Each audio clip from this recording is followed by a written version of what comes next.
Good morning. Welcome to the Board of Supervisors for January 8th, 2008. Roberta, would you please call the roll?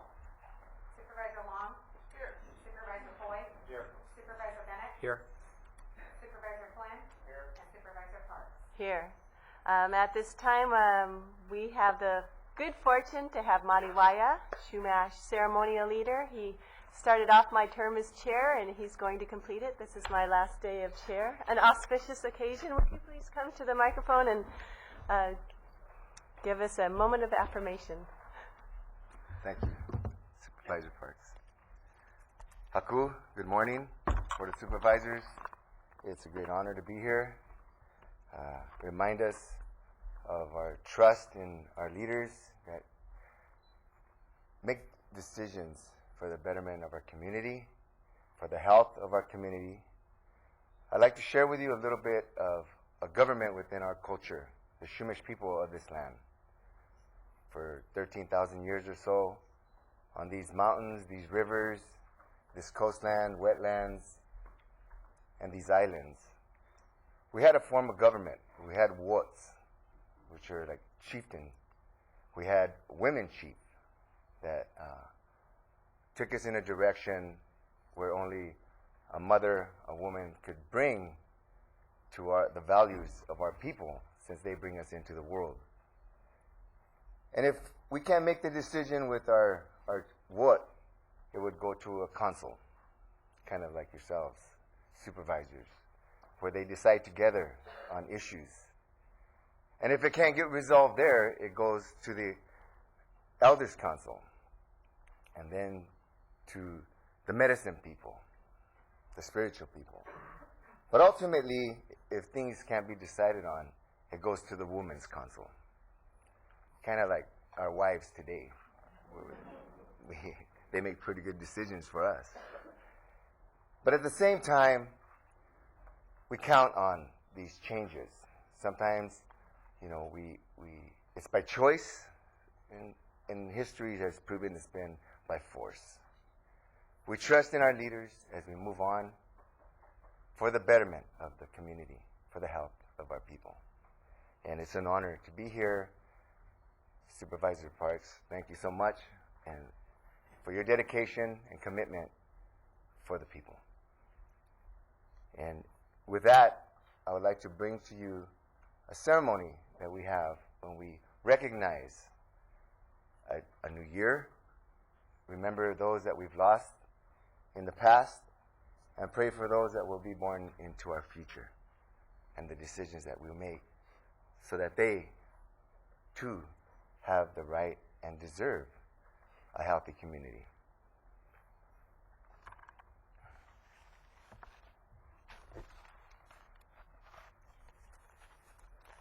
Aho manakush, uluk manang utoko, aho kakunamahwe. Kilo soka lohokni, iniko shai lohokni, iniko shai nanao we eno eno. Kikumu mahwa. Manakush.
As we look down upon our land and the sensitivity of a fragile world, we depend and count on our leaders and those that make these decisions for the health of our people.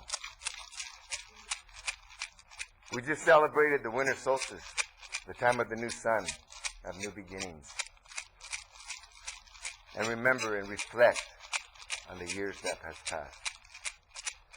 I bring to you an eagle song that represents the pride, the spirit, and the honor and the trust of the people, of all people. And to those that follow, may you be strong and true to your commitments. The eagle soars high and has great vision and looks down upon the land, and it protects the land. May we continue to follow our own rules with honor and trust.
Again, I want to thank you for your leadership and for what you bring to our community, and that you always stay true and pure to the best that we can as we try to follow man's laws to protect our mountains, our rivers, our coastlines, our wetlands, and our children.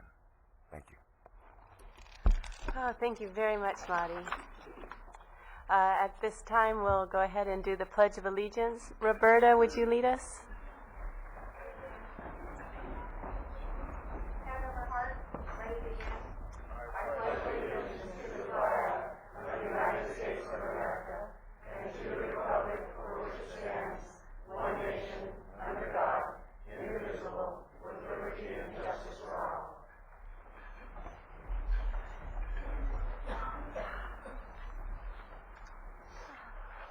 Well, that certainly helps ground you.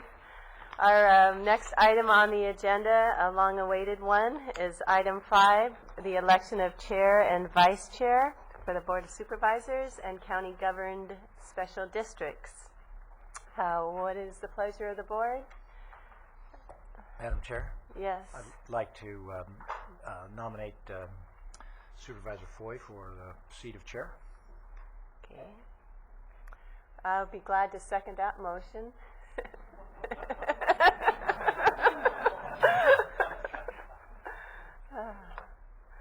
And with that, we have a motion and a second.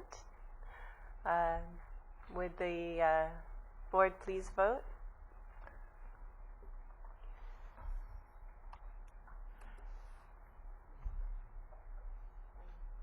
We got all the votes? And there you have it. Congratulations. Yay.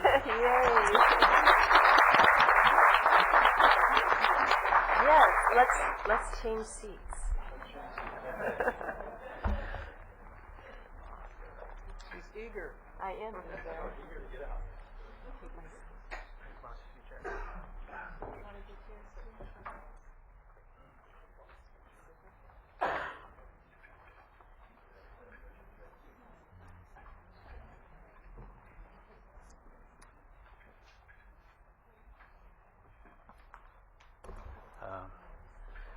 Well, thank you. I appreciate that from the board. And we do have a little bit of a moment here, but I want to do something while they're readjusting these new computers that we have. And that is, why don't we go down front? Come on, come on. He's a chair.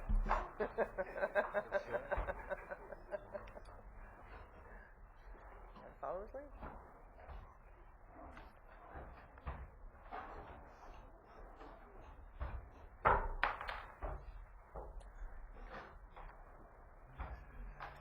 Well, to the rest of the board and Johnny and Christine, our county council, I just wanted to, for all of us, say thank you to Linda for her hard work. I know it's hard work because she wants to get rid of it and give it to me.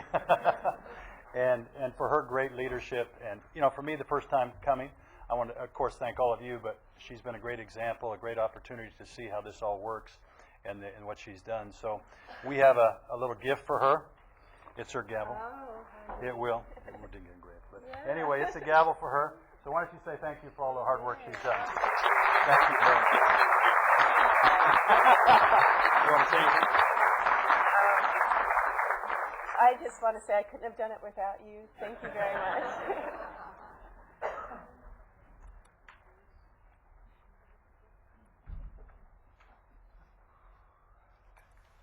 Mr. Chair, let me ask Linda Parks, do you want to resume your old chair? Or?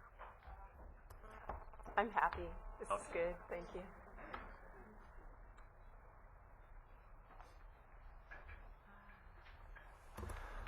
Okay. So we got two gavels. Which one do we use? The big one? She wielded a pretty big gavel here, didn't she? Start the little one. That's right. Okay. So we have another thing we got to do. We have to look for a vice chair who wants to take this on in another year. So we're going to have a motion for a vice chair. Mr. Chair? Yes, ma'am. Mr. Chair, yes, I'd like to put a motion forward for Vice Chair for Supervisor Steve Bennett. Oh, okay. All right. Do we have a second for that chair? Vice chair, excuse me? I'd be happy to second. Okay. All right. Then we will vote. Glad you gave me a mouse here.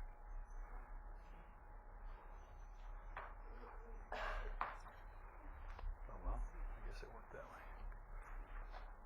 Well, it looks like all our votes are in, and we have a new vice chair, Mr. Bennett. Congratulations.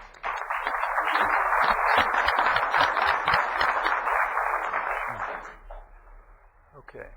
We will now go to board comments, but before we do that, we did have one card that I wanted to do. Our district attorney had something he wanted to say. Mr. Tutt. Well, congratulations to Supervisor Foy and Supervisor Bennett, and especially congratulations to Supervisor Parks for relinquishing the chair, but doing 2 years of great service for the county. At this time, I want to thank Supervisor Long and the entire board. I understand today you will be adjourning in memory of Senior Deputy District Attorney Mary Peace. She passed away about 2 weeks ago, and with her passing, the District Attorney's Office lost a very talented prosecutor and a beloved member of the office, and the county family lost someone who truly epitomized what public service is all about. Mary served as a prosecutor here in Ventura County for 21 years, and she did it all as a prosecutor, from handling crimes against women and children to actually prosecuting consumer fraud cases. And beyond that professionalism and dedication she brought to her position, she also was someone who really touched others. And for her colleagues, she was very sacrificial. She put others consistently above herself. She'd do the work of others when necessary, and really wrote her name on all of our hearts in the district attorney's office. And her loss is a profound one, but her legacy of kindness and self-sacrifice lives on. She's survived by her husband, Dr. Dale Peace, who also was a member of the county family for many years, serving as a psychiatrist with behavioral health. He wanted to be here this morning, but unfortunately his health prevented him. But through the courtesy of Supervisor Long, I will be presenting at a later point in time the certificate of the adjournment. I just want to thank you. We've lost a great and dedicated public servant. Thank you. Thank you. It's always hard to lose the ones you're close to and the ones that do a great job. Thank you. All right, we will move to our board comments. Yes. Thank you. I thought I would start out following up on District Attorney Cotton's comments, because I do have the adjourn in memory list, and certainly Mary Frances Peace is on that, and for certainly the good words that Mr. Totten had to say about her service to the county and what an outstanding individual she was. I have a list to present to adjourn in memory, and I also would ask that the board, I'm going to call out specifically Rim Fay, a former Port Hueneme resident, but he passed away, and most of you probably know him as the author of the California Coastal Act and a founding member of the Coastal Commission. He worked closely with this.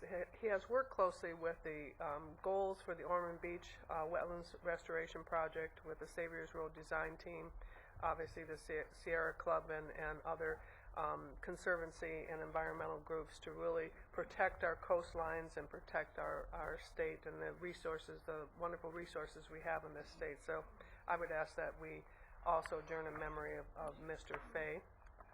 And then the other comments I would make quickly, certainly to thank Supervisor Parks for her leadership, and you did an excellent job with us this year. And it's a tough job, and it is extra duty. And Mr. Ford will find that out soon.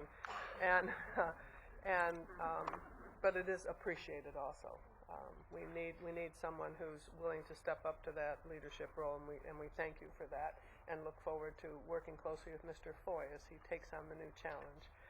We have many new challenges this year, and we'll be hearing about them, I know, this morning from the good people who work with us in our county and our excellent healthcare system, and those of you in the audience who are here to speak to us because you appreciate both the job that you are willing to work hard for, and to do good public service in the sense of serving people in our community who need you, who are ill, and who need your expertise, who need your kind hand and your compassion.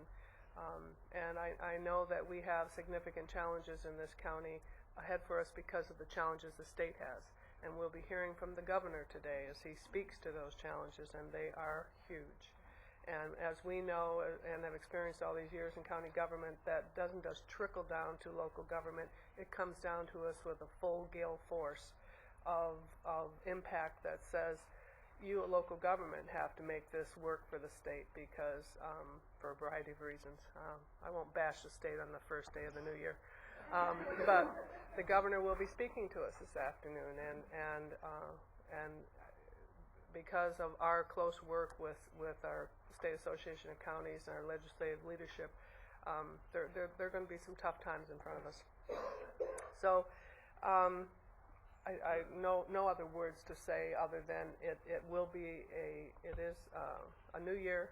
We have an opportunity to face these challenges, I think, with very dedicated county personnel, county workers, a county family, wonderful managers, a leadership team that is next to none, and all of our agency leadership teams and our managers and every one of our workforce. And we will do that by working together and looking ahead to this new year as an opportunity to do what we are challenged to do and asked to do by the voters of this county, is that serve them with the highest professionalism, with respect, and with appreciation for this great county we live in. So I appreciate that you're here, and that's my comments for the morning. Supervisor Parks? Thank you. I just, again, want to thank the board. I really appreciated the honor of being able to be the chair last year and the year before, and it really is, I really did receive a lot of assistance from fellow board members, and I thank you for that, and I will be there to assist you wherever I can to Supervisor Foy. So wanted to thank you for that honor. Also ask that we close in memory of the people on this list. And I note that we will have some changes coming in the new year. We'll have a new CEO, which will be a big step for our county.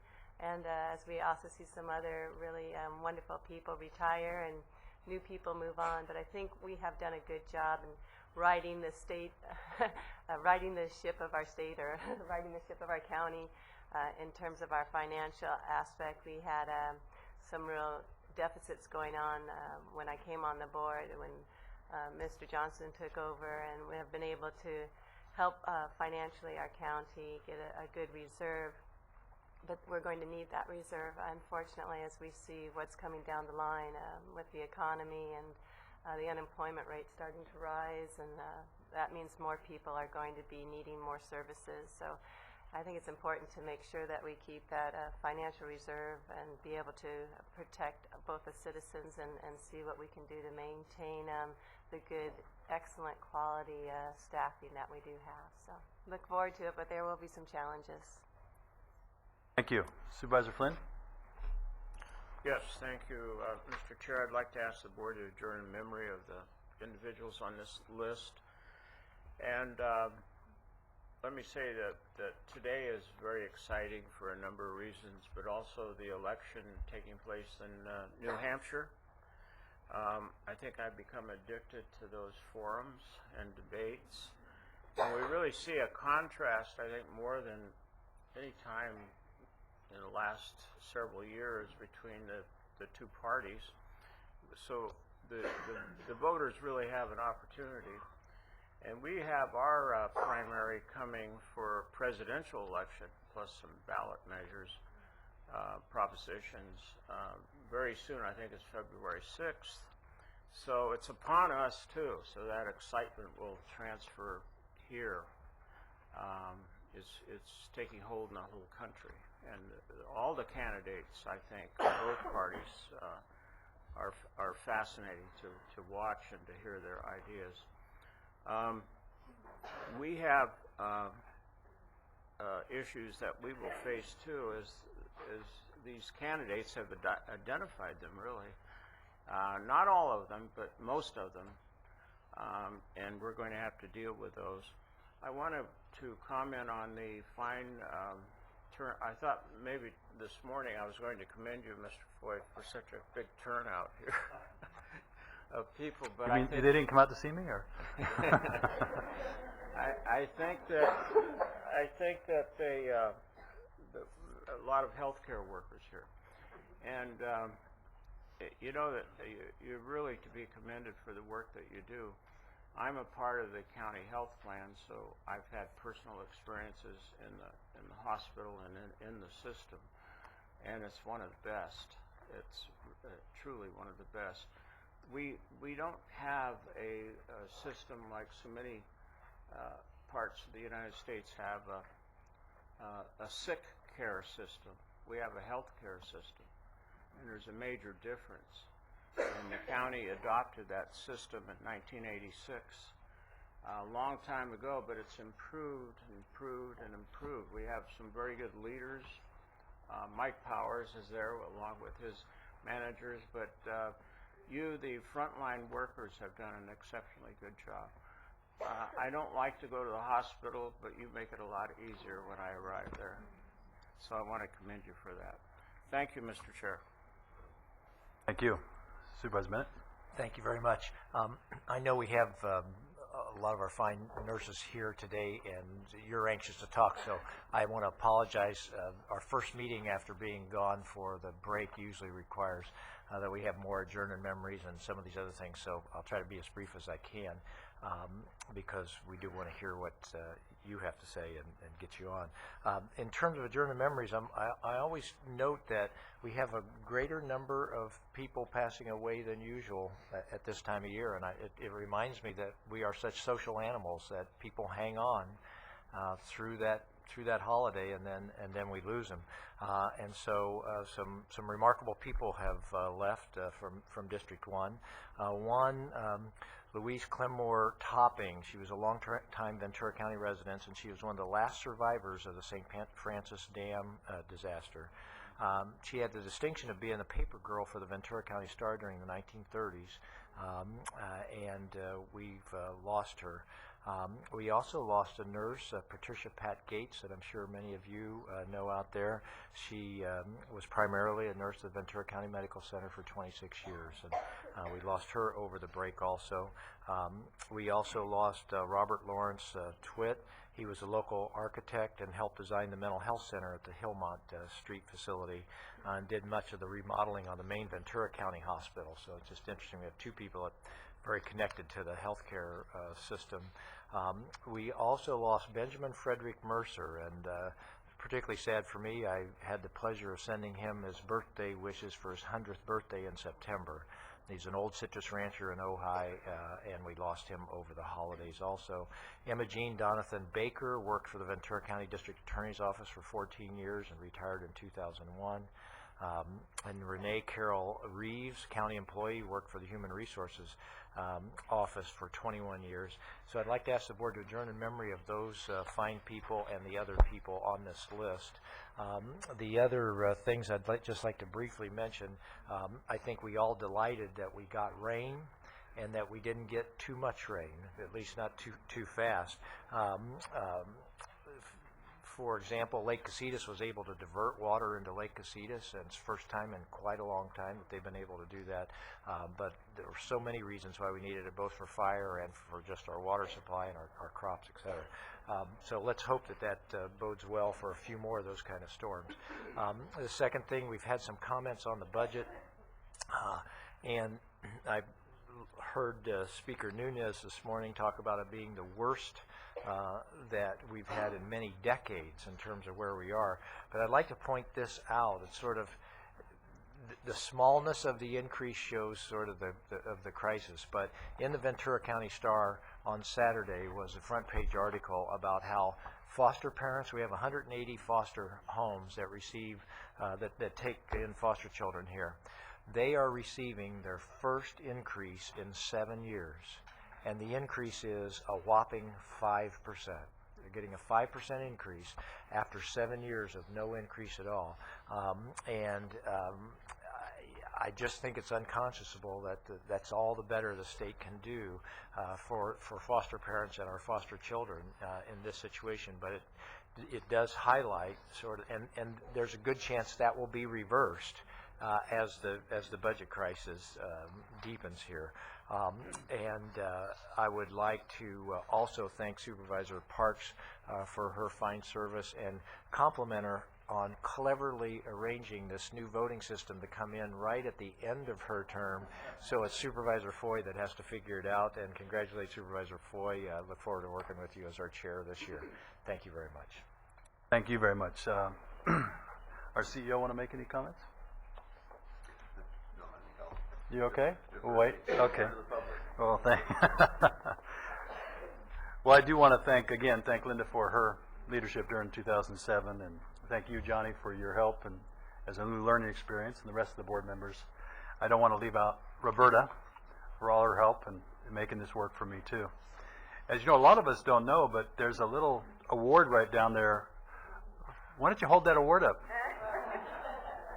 She was awarded the CEO's highest award this year, so congratulations, Roberta.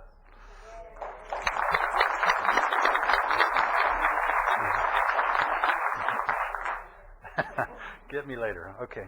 And also, it was a great learning experience for me this year, and I do want to take that knowledge that I've learned, and with the help of everybody here and all the different people part of the county, and try to use it even to a greater ability next year. We have some opportunities and challenges in the next year. We're going to be looking at a whole lot of different things, but I think, as everybody said, this tight budget's going to make things a little bit more difficult for us than it has in the past. But I have confidence that they're going to be able to do it. This board has shown that they have that ability and have done through some tough times with the leadership of a great CEO. And I think with our new CEO, under the mentoring of this current CEO, Mr. Johnson, that we're going to have some great opportunities to continue that. I also want to look at some of the goals and opportunities for 2008. Hopefully, we will continue to emphasize doing good government and protecting the people, protecting the public. I think that's important. That's why you elect us, is to make sure you're safe, and looking towards public safety as a primary goal for us to continue that in the year to come. We also, I hope, to look for more efficient ways to administer this government. As the budgets get tighter, that's a good opportunity for us to even do that, to find ways to be more effective, more efficient, hopefully reduction of different aspects, and looking at ways to cut steps out of what we do to be more effective and efficient without compromising the level of government service that we provide to the public. I think that's important. One of the things that we're looking at doing myself is hopefully Supervisor Long and I were involved with a graffiti situation out in Somas one time, and it was a lot of interesting stuff that came out of that. One of the things that we're looking at in Moore Park is a way to help let the citizens come back in and take control of their own graffiti. And with the Public Works Department, they've helped out. We're looking at some of the Boy Scouts coming in. People are supplying paint. They're going to go in and take their city back. Hopefully that could be a model that we could use throughout this county, letting service organizations and the citizens of the county come back and take their property back and clean it up and do a good job. So those are some of the things. Maybe we can also look at ways to put some fines and penalties on these people that do destroy the value of people's property and do that. The other thing I'd hope that we can do too is continue on our fiscal accountability. As we talked about with the budget, it makes it easier to focus on that, and I think it's going to be clear. But again, this board has done a good job, and I know that the department heads and the people who work here have done an excellent job trying to focus on how we can save the taxpayer dollars, still affect efficient use of this government. And I think that's going to be important. So hopefully maybe if we have to look at this process even a little bit earlier, so we can make sure that we are on track doing the right things in this budget. And again, as we've seen, trying to bring some services even to our East County that we've had before, where we can get more cars off the road if possible. We can have people drive shorter times, clean a little bit of the pollution, make it easier for people to go and use the government that they pay for. So those are some of the things that I'd hope that we would see during the next year. There is going to be some opportunities for all of you to give me a bad time up here. I think that's going to happen, especially if I'm trying to pronounce names and do that. So be patient with me as I learn. As Supervisor Bennett said, Linda put this new computer system in just to give me a bad time. But it's good. No, I'm excited for it. It makes it easier for people to see what we're doing. So I look forward to this year and look forward to all of you who've come out for various reasons. So anyway, I do want to say thank you and look forward to this opportunity. I also want to adjourn in memory of these people. So thank you. Anybody else have any other comments? No? Okay, then we'll move on. All right, so we have approved the minutes. Okay, we're Second. That's right, you got to push the button. And we'll all vote.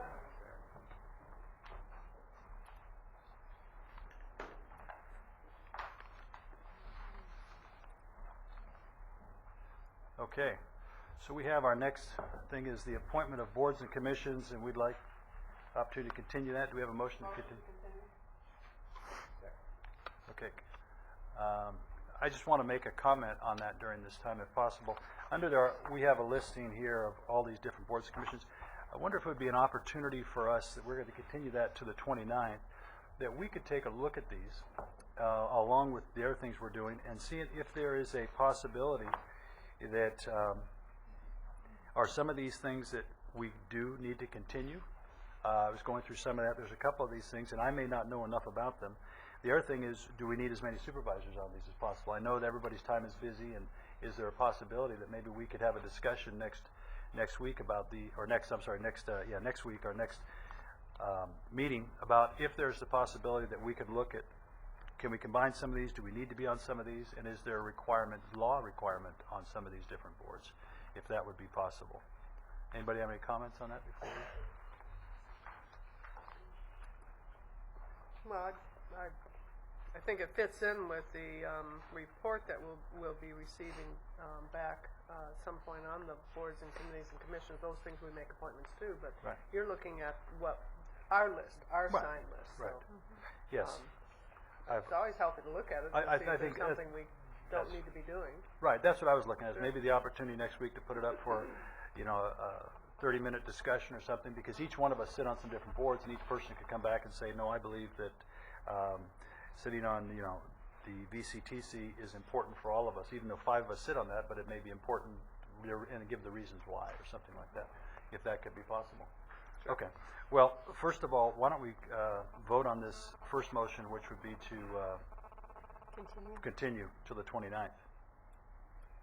That was my motion. That was your motion. Do we have a motion? Did you push it? Oh, here we go. I did. Yes.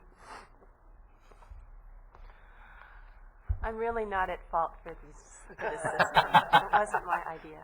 No, we're going to give you the credit for bringing us into the 21st, or what is it, 21st, 22nd? I don't know. Whatever century it is.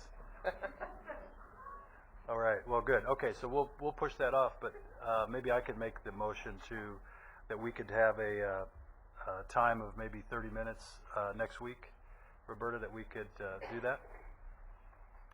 The 1:30 hearing that was on your tentative schedule has been removed, so we'll move it then until 1:30. Great. Okay. Good. So we won't add to the board meeting. Yes. Is that a motion? Somebody? Okay. I'll make a motion. I'm sorry. I gotta hit my button. We got a second? Can we vote? So you get to hit your button with a mouse. You want a mouse? We have connections. We can get you a mouse. It's a lot faster. It is. It's much faster. Okay, great.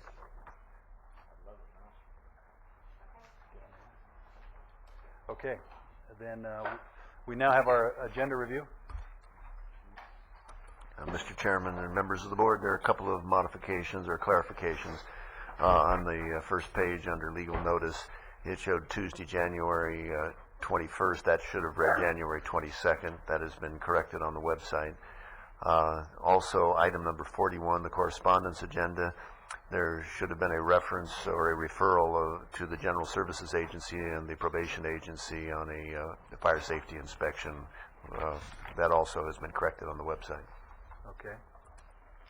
Does anybody else have anything else on the agenda? Oh. Okay. We have a second? All right. Supervisor Flynn makes a second. We'll vote. And Supervisor Bennett ends up with the mouse within minutes. I like that.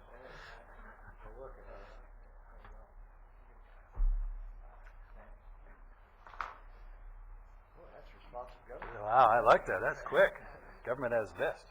All right, we will move on to our consent agenda. Do we have any? We have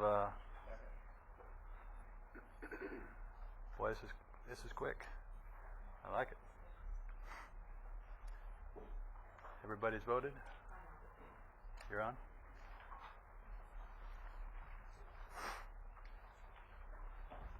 Okay, that's great.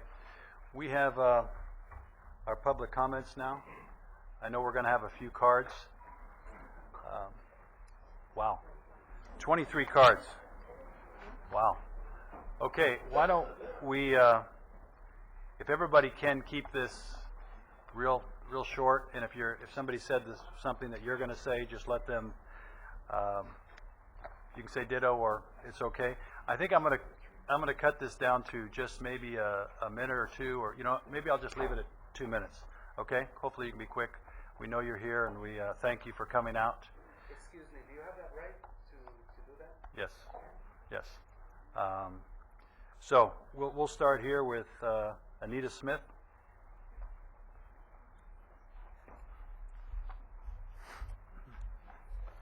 Good morning and Happy New Year. Thank you. My name's Anita Smith, and I'm a senior registered nurse working for the county, and I'm honored to serve the people of Ventura County. I have 2 issues to speak to today: care of our patients and care of our nurses. Nurses are advocates for patient care. Patient care is so important that the state of California passed legislation creating registered nurse to patient staffing ratios. At the county, Ventura County Medical Center, the nurse's ability to provide patient care is being diluted because nurses are increasingly expected to perform additional duties such as receptionist, ward clerk, transport, and nursing assistant functions in addition to the responsibilities of the registered nurse. I'd like to share a recent nursing experience illustrating this. I worked in the DOU this past Saturday night from 7 p.m. to 7 a.m. and worked 3 jobs at once. There was no ward clerk, so I did the ward clerk's job. There was no nursing assistant, so I did that too. In addition, I performed my nursing duties. There was no one to offer relief for any sort of break, meal, or rest period. My 2 coworkers were just as busy working the 3 jobs that night. My heart broke when the day shift came in, only to find similar circumstances. This is not an unusual occurrence, and this is not all right. Next, the county does not offer a competitive wage and benefits package based on our profession and geographical location. The hourly range for Ventura County senior RNs is between $22 and $32 an hour, while the average hourly wage for RNs on the West Coast is greater than $38 an hour, according to the 2007 RN Magazine Earnings Survey. Registered nurses want the county to consistently meet state-mandated RN ratios and provide the support staff we need to care for our patients. Okay. Thank you. That's the 2 minutes. Thank you. Karen Beatty.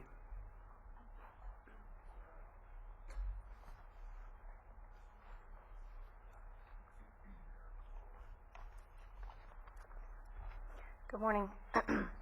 My name is Karen. I have been working in the ER at VCMC for the past 7 years.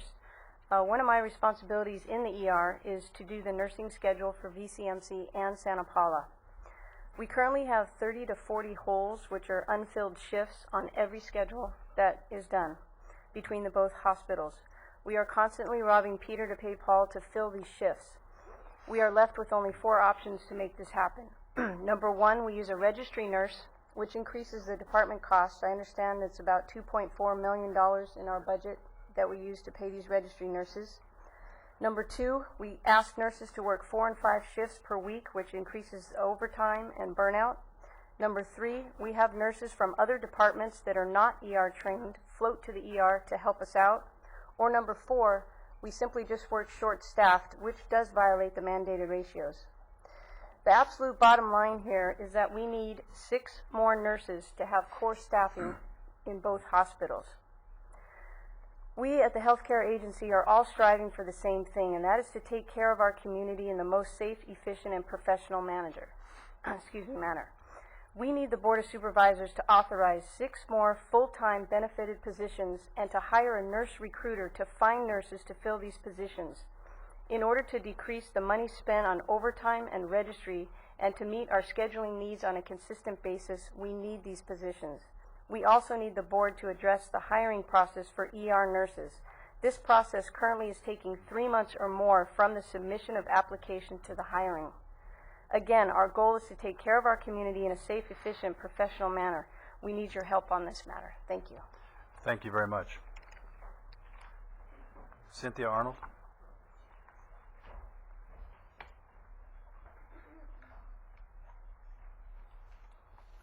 Hello, my name's Cynthia Arnold. I'm a public health nurse for the County of Ventura. My representative is Steve Bennett. I live in Ventura, have lived in Ventura for 30 years, raised my family, and have worked in the hospitals for 24 years and then 8 years with public health. My statements that I'd like to make today is the public health nurses are ones that work very silently in our community. And what we do is that we are, you could call it the mothers of the community, where there are families that are fragmented without mothers or fathers, or elderly people that are alone. we go out and we assess their situations. We try and develop a plan and assist them in receiving services. Also, we're trying very hard to keep them out of the hospitals, to keep them healthy, so that we don't impact the medical, the hospitals, the clinics, greatly. Also, the Red Cross, with the disaster planning, we all know with Katrina, we learned a lot of lessons, and we work with the Red Cross. They have asked the public health nurses to partner with them. They want them to be the ones, if they have to open up shelters in a disaster situation, to be the ones that assess the areas, tell them what needs to be done, provide first aid, make sure that there is some sort of continued medical care for the people that are sheltered.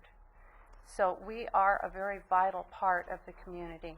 Thank you. We need to attract and retain nurses, and we need your help in developing a plan for that. Thank you very much. Tasha Thomas?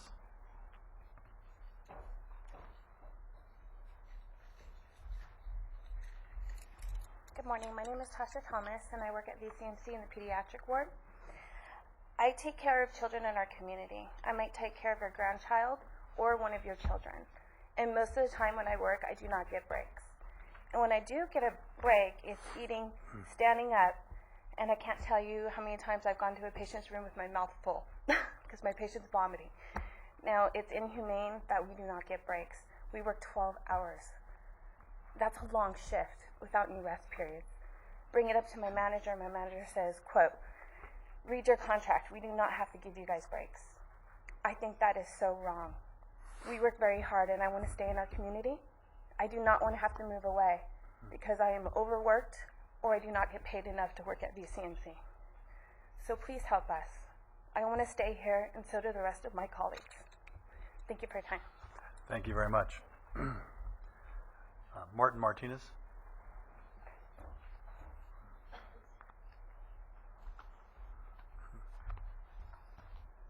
Good morning, Board of Supervisors. Ms. Long, I'm a resident of Santa Paula. I've been a nurse a few months short of a decade. I've been a citizen of this country and native of California, served the country for 21 years, retired as a naval lieutenant. And I've been living here in this area for the last 10 years due to marriage. The reason we're here is because obviously we haven't been able to come to an agreement between the managers, the CNA and current managers. It is true. What they're saying is true. I know for a fact, I figured out the statistics. Santa Paula Emergency is working 30% undermanned. I've had to work not because of necessity, but because of need for the community. 3 months in a row, I've worked 4 weekends in a row. So who does it impact? Well, it impacts this county in that I'm providing a service to the county, but it also directly impacts my family. I have a family too. My children want me to be there for them on the weekends. I want to go see them play basketball, go play soccer, or go play whatever sport. They need that parental support. I'm trying to be there for them. Another thing that we need is equipment. We are using gurneys in our emergency room department that are probably World War II era, if not Korean War. So why do I bring this up? Many times I've had to help patients out of their gurney, off of their cars, and literally lift them up onto these gurneys. And believe me, there's been strain on my back. And I brought that up to the supervisors. We're working on it. I've been in Santa Paula over a year already. Nothing's changed. Nothing's changed. So here we are in front of you. We want some change. We want some positive change. So when you or one of your loved ones or somebody you know comes in to see us, we have the equipment and we have the people necessary to address you like you should be addressed in any emergency room or any hospital. Thank you very much. Charles Manley?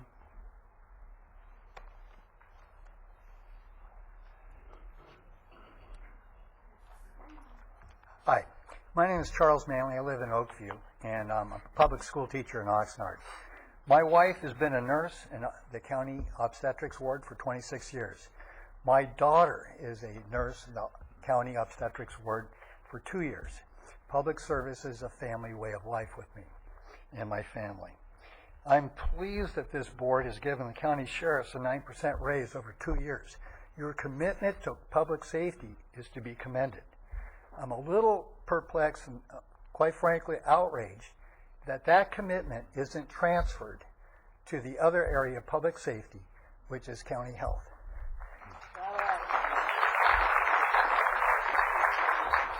At a time when national, state, and county economic problems will certainly be creating more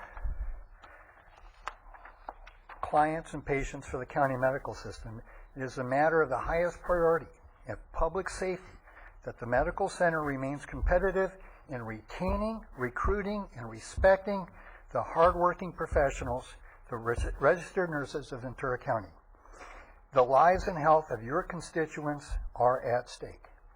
These nurses deserve the same respect that you gave the county sheriffs. Thank you.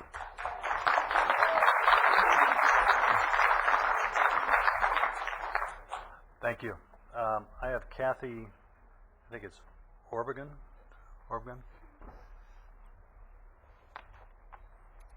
Hello, good morning. My name is Kathy Jo Obregon. I work at Santa Paula Obstetrics. Currently, we are short 4 nurses for daytime and nighttime.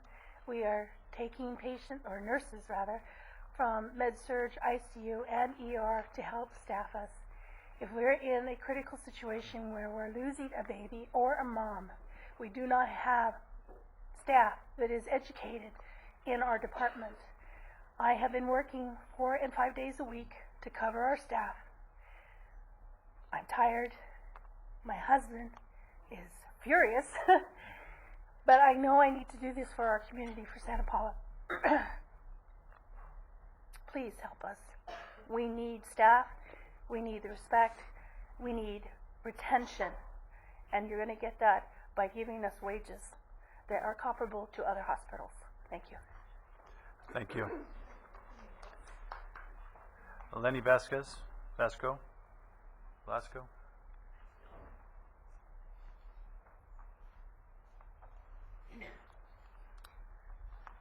My name is Lenny Velasco. I'm an OR nurse at Ventura County Medical Center. I've been working with the VCMC for 18 years. I'm here seeking for parity for retention and recruitment, especially for OR nurses.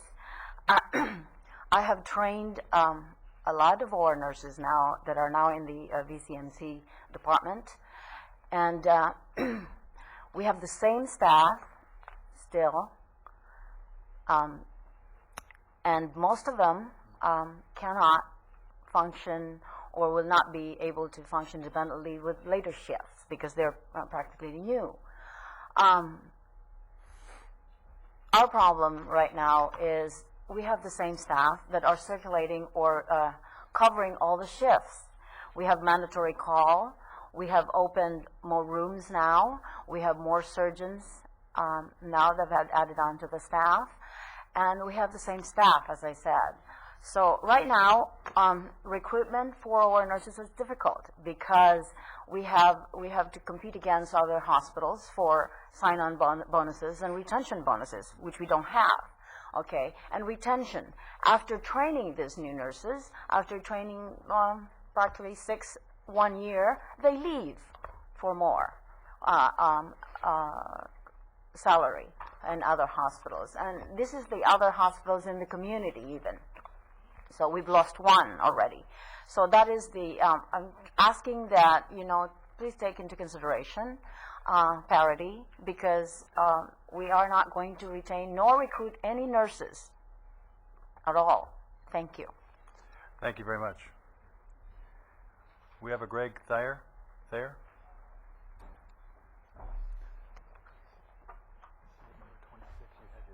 Hi, I'm one of the dinosaurs. I've worked there for 34 years. That's why I'm still dressed in white. But I think that healthcare management and the CNA both have the same concerns and the same goals that your board has. which is quality health care. The County of Ventura has health care comparable to no other county in California, probably in the nation, as far as the quality. We give quality care that is equal to or better than the private hospitals in our community. And in order to keep that quality care that we're used to giving and that we want to give, it requires money. We're currently up to 15 to 20% down as far as salaries go, compared to those same hospitals, Community, St. John's, Simi Valley. And it's incumbent on your board to go ahead and look at us as part of the public safety network. Just like you give the priorities to the sheriffs when you're looking at general fund monies. Currently, Ventura County, I think, I don't think that Johnny Johnson probably knows that we pay less of our general fund monies to our healthcare system than any county anywhere, I think. It's just amazing the amount of money that our managers, that the healthcare agency managers have been able to come up with over the years and the funding sources that they have for us. But, at some point, in order to keep ourselves on parity with other local hospitals, your board has to free up a little extra money, and I'm hoping that that's what you'll do. Help free up some money and maybe ratchet the HR people so that it doesn't take 3 months to hire a new nurse, so that we can fill these positions that are currently going empty. Thank you. Thank you very much. I don't have a Mr. or Miss here. Wyckoff? L. Wyckoff? Miss. Good morning. I'm Lisa Wyckoff, Mrs. Christine Hedger. Both of us work in the recovery room at County Hospital. I personally have been in the county system as an RN for 23 out of my 24 years as a registered nurse. I love the place, I love the patients, I love doing the job, and I appreciate the support that you've given us. Currently in our unit, and this I know has the domino effect throughout the entire hospital and facility, we are down staffing-wise by 25%. We lost in May a nurse to go to administration, working to help out the rest of the hospital in the role of the nursing supervisor, which was very admirable and a very needed role. However, her job was not replaced in our unit, so we then in turn were required to pick up extra shifts as well as call shifts. And as far as call shifts, the unit that we represent as recovery is operational, normally staffed from 7 a.m. until 11 p.m. Currently, we do not have a 3 to 11 nurse because tragically in August, we lost one of our nurses, making a second full-time PM nurse. Our call now has increased from having to start at 11 p.m. till 7 a.m. to beginning at 5:30 p.m., which is technically the end of my normal shift. An example is that I start my shift at 7 a.m., ended at 5:30. My call begins at 5:30, ends at 7 a.m., at which time I start my shift again. As you can see, that's terribly unsafe, and that repeats the second day. Additionally, we have weekend call, which consists of 24 hours on Saturday and 24 hours on Sunday. Difficult to do. We stepped up to the plate in May. We stepped up to the plate in August, waiting and hoping that a replacement would come along, that someone might be hired to help us now that we're staffed with 6 rather than 8 people to cover all the hours of call. Additionally, I did a study on the number of patients that we've seen, and between September, October, and November of 2006 as compared to 2007, the average number of patients increased by 20%. October alone saw 143 more patients in 2007 than 2006, with the limited staffing, going on fumes, which is difficult to do, though we're doing it. We're asking for your continued support. Thank you very much. Thank you.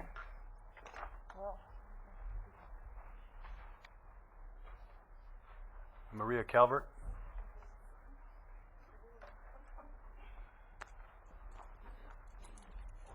Well, it seems like you guys are hearing the same thing over and over. You must be getting tired of it. Basically, I wanted to address the problems with short staffing like everybody else.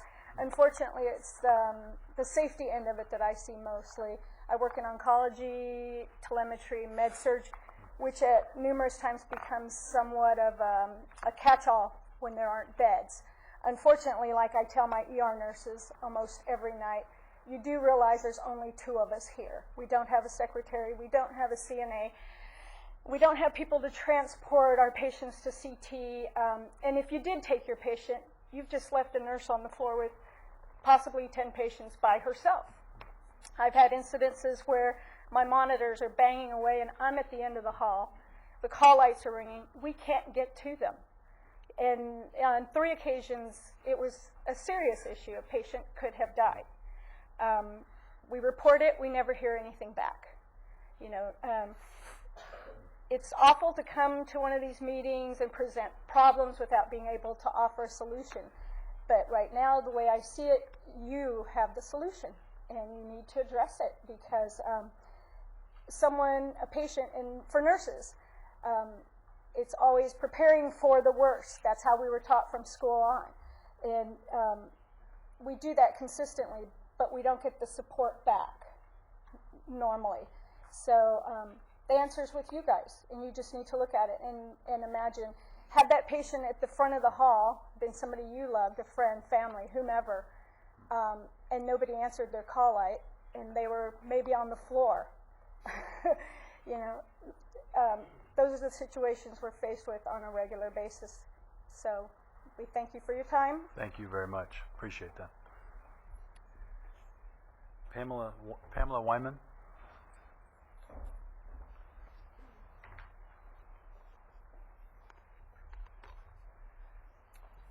Hi, my name is Pamela Weinman, and Steve Bennett, you're my representative. I just wanted to talk about retention. And right now, all of you have the ability to be the stellar community and the community that attracts nurses. If you were to follow ratios and in the hospital as well as basically in the hospital and following the ratios that are mandated right now by the laws, that would also help retain nurses. Also wages. I moved recently from Los Angeles to Ventura, and I want to say that I don't see much of a difference in cost of living here. And also, if you were to have the county with competitive wages, then nurses that are no longer nursing would come back to this field. And it's bigger than just here. It's also statewide. There's many, many thousands of nurses that have left the nursing profession because of what you're hearing today, because of the lack of just the standards of care being disregarded, and also the wages don't increase with the cost of living, and the safety factor. It's very stressful not to be able to be the advocate and to be the person that's able to be able to implement the job safely. And you can't do that without breaks, without rest, and it's just too much. And it's basically having the stress factor, the health factor for nurses, that they leave the profession. It's a fantastic profession. I've been part of it for 20 years. And I came to this county as a student in public health. And I thought, fantastic place to live and to move to. And I just want to see our county be an example for the rest of the state of California. Thank you very much. Sharon Madonna. Good morning, Board. Happy New Year to you. 2008 is the year of new beginnings, as we all know. I'm in Steve Bennett's district also, and I appreciate the fact that some of you are using the county healthcare system, and I know for a fact there's more than one of you that do that because I saw him at the lab getting a blood draw the other day. So I just want to encourage you to think about ways to redistribute that budget pie. I know you have $2.4 million going out for registry and nurses that come in, work a few months, move on, who don't really have an affinity for the county or for the equipment or for the way things are done. They come in, they do their job, they move on. We're giving them $2.4 million. If you could divide that pie up, give it to us who've been here for years and years and years and been faithful to this community, we would stick around. I'm currently honored to be able to teach new nurses at Ventura College, and when I tell them, oh, come on to county, well, they're really excited to come on to county because it is the place to learn. It is the place to get your grip and figure out where you want to go and what you want to do. There's great people there. But I'm telling you, they don't want to stay. They don't want to work for county. Why should they come, new grad out of school, work for what we pay them here, I mean, they make as much as I do. How disgusting is that to be here 23 years and to make as much as somebody who's making 3 years out of school? And I feel like a beaten wife, that I keep coming back for more. That I enable you guys to do this stuff year after year after year.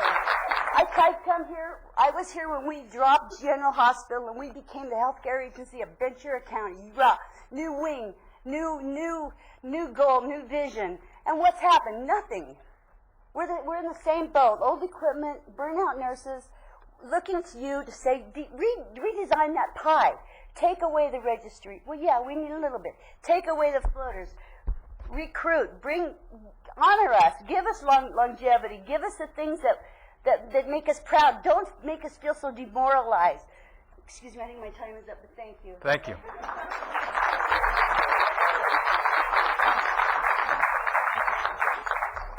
Thank you for your passion. Rita, I think it's Batchley. Good morning and Happy New Year. My name is Rita Batchley, and I'm the Chief Nurse Rep for the nurses at Ventura County Medical Center. I've been with the medical center for 21 years, and I live in Ventura. I don't want to repeat what everybody has said, but I speak on the behalf of the community and our families who have also bought this Ventura County health care plan, and they want the best in cutting-edge medicine, no pun intended.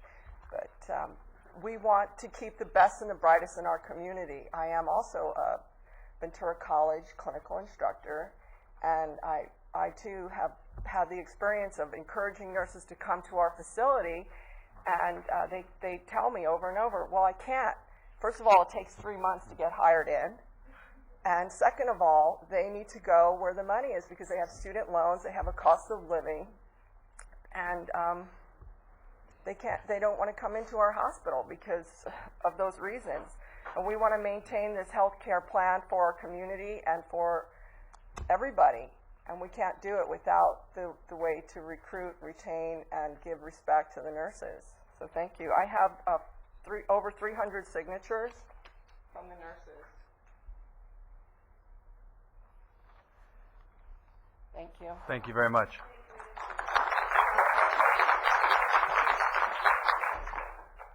Dina McCormick.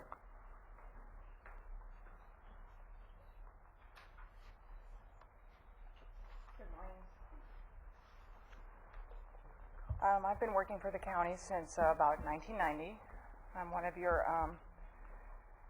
nurses in the county in many areas, as well as sex assault exams and in the ER, and now in mental health.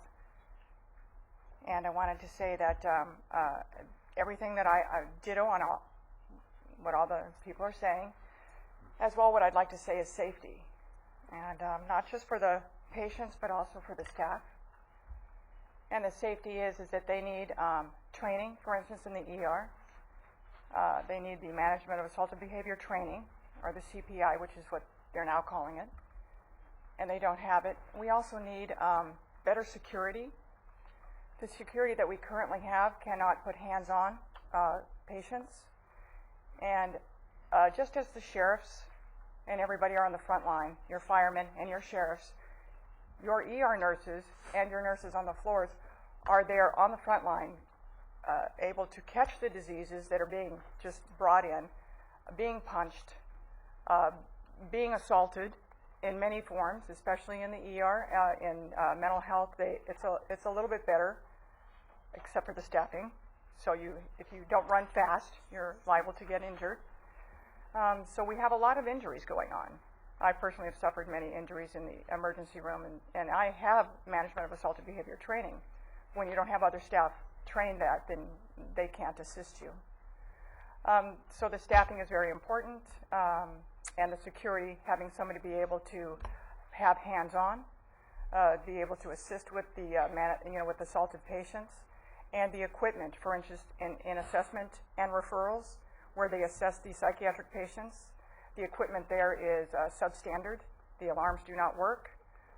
They have cameras, and hopefully they work, or hopefully somebody's monitoring them and seeing you get punched or hit. So I want to thank you for your time. Thank you very much. I think it's Armando Vasquez. Ms. Quez? Left, okay. Ms. Horace? Left. And Julie Medina? Left? Oh, no. Gloria Delgado? Oh, good. Good morning, Board of Supervisors. I was here on July 18th, and I do like to commend the nurses here. I myself was born at BCMC, and look at me now, so thank you. Anyway, I was here on the last December 18th of 2007, the last meeting that you had regarding a transferring of my son from Pleasant Valley St. John's Hospital, which is in Camarillo, to BCMC. Well, during that time, I had was told or informed by Mr. John Flynn's associates, and which I did not know that the director, Mr. Kurt Watson, was here. After I had spoken, I was directed to speak to them, in which I did that day. To my dismay, when I did speak to him, when I left this meeting or this hearing, I was never called, even though they had my phone number. I was never contacted. I have a 20-year-old son who was a violent victim of a shooting on October of 2006. He is my youngest son.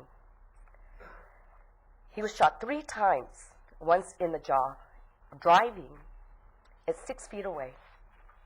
That young man withstood those 3 bullets. That young man was transferred from Oxnard St. John's Hospital with a 3-week period in 2006 without surgery.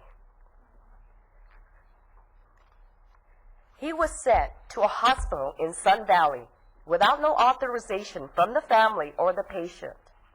But he was sent to Sun Valley in a hospital called Pacifica Hospital,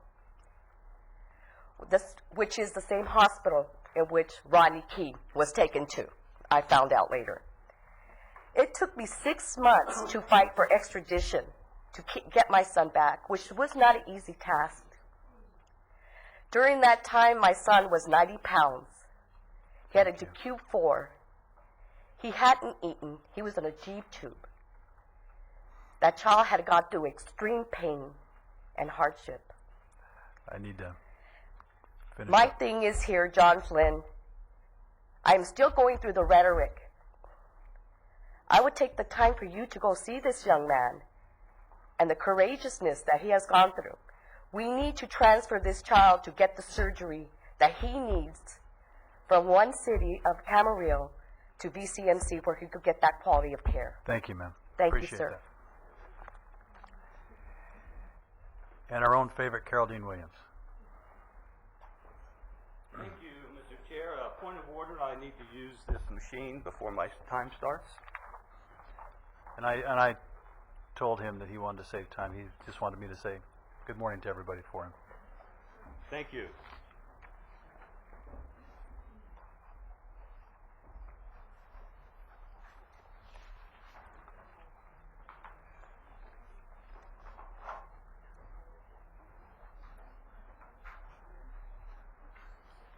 Thank you, Mr. Chair, for this point of order. I've done a little New Year resolution, and I want to give you some facts on the tongue. The tongue is the strongest muscle in the body. In many ways, in many things, we can offend everyone with our tongue. Well, I want you to see, this is Linda Groberg, 22-year employee of the District Attorney's Office. I want to tell you what she did with her tongue. This is all in a court manuscript, and it's also on tape. Tongue it up. It takes a tongue to lick your lips. Bless Linda Goldberg, for her tongue went wild in a court transcript. It takes a tongue to give a kiss. Bless Linda Goldberg, for her tongue made Judge Purnell hiss. It takes a tongue if you're going to speak. Bless Linda Goldberg, for Carol Dean put his tongue in his cheek. It takes a tongue if you need to spit. Bless Linda Goldberg, for I will no longer speak that she's a dim wit. It takes a tongue when you're going to eat. Bless Linda Goldberg, even when I heard her speak deceit. It takes a tongue if you're going to speak your mind.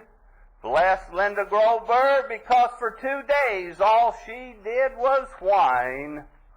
It takes a tongue if you decide to stick it out. Bless Linda Goldberg, for I can still hear Judge Purnell shout. This is where the county of Ventura spent money illegally to defend an infraction case in violation of Penal Code 19.6. Thank you. Thank you.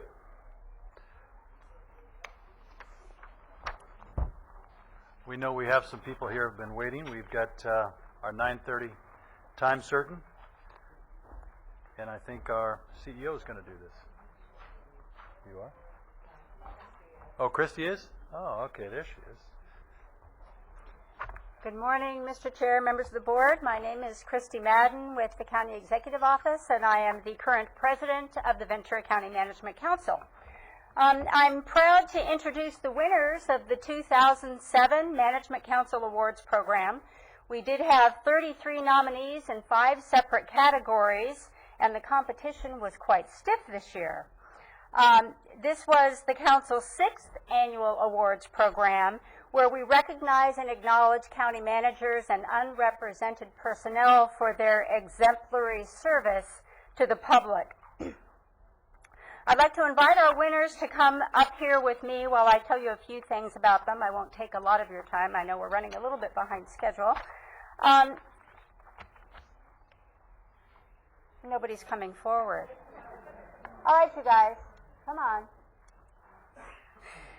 Okay. Steve Morgan with the General Services Agency. By seeking out customers' perspectives, Steve has earned a stellar reputation in providing document storage, security, landscaping, janitorial, and other services to our county agencies and departments. Steve has a rare combination of intelligence, technical competence, innovative thinking, and a genuine concern for others. So we congratulate Steve. That was the award for the Superior Customer Service category.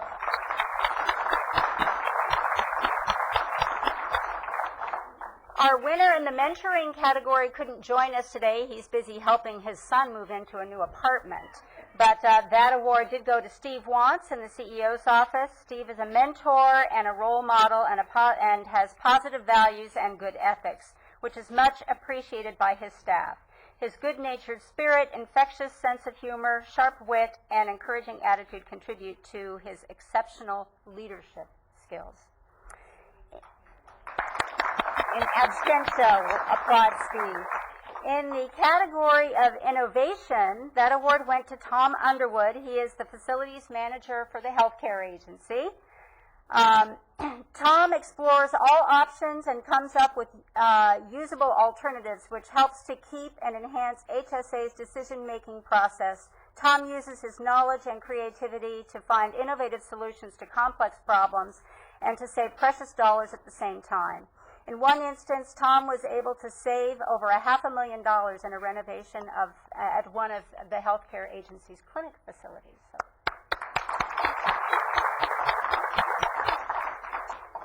And the Most Thankless Job Award, which I think we are probably going to retitle the Unsung Hero Award, this year was awarded to Rosa Cenicero. She's our Purchasing Services Manager for the General Services Agency. And Rosa may very well be the county's best-kept secret. Under her management, Ventura County is one of the only counties to have won 8 consecutive National Institute of Government Purchasing Achievement of Excellence Awards. Oh my gosh, that's a mouthful. Rosa is a dedicated employee whose contribution to county operations is essential in maintaining the public trust. Congratulations to Rosa.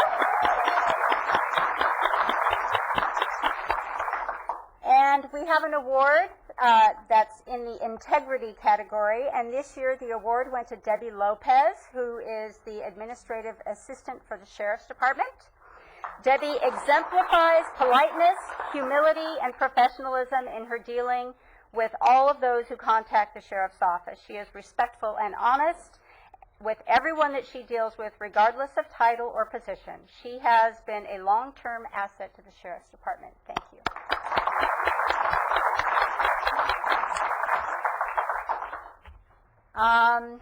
I do want to let you all know that this year the Management Council Board decided to award Mr. Johnston with an award of his own, which we referred to as the Red Jacket Award. And for any of you who have attended our holiday party will understand the meaning behind that.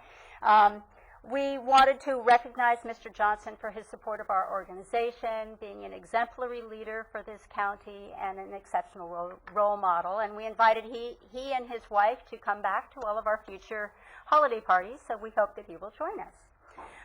We also do each year give the CEO an opportunity to bestow an award of his selection to an employee, and we did hear earlier that Roberta was given that award this year. He fondly refers to it as the Good Government Award. So congratulations to Roberta. Roberta, come down. Let's get a quick pic. Quick pic. You have to think about that. Johnny. Is Red Jack?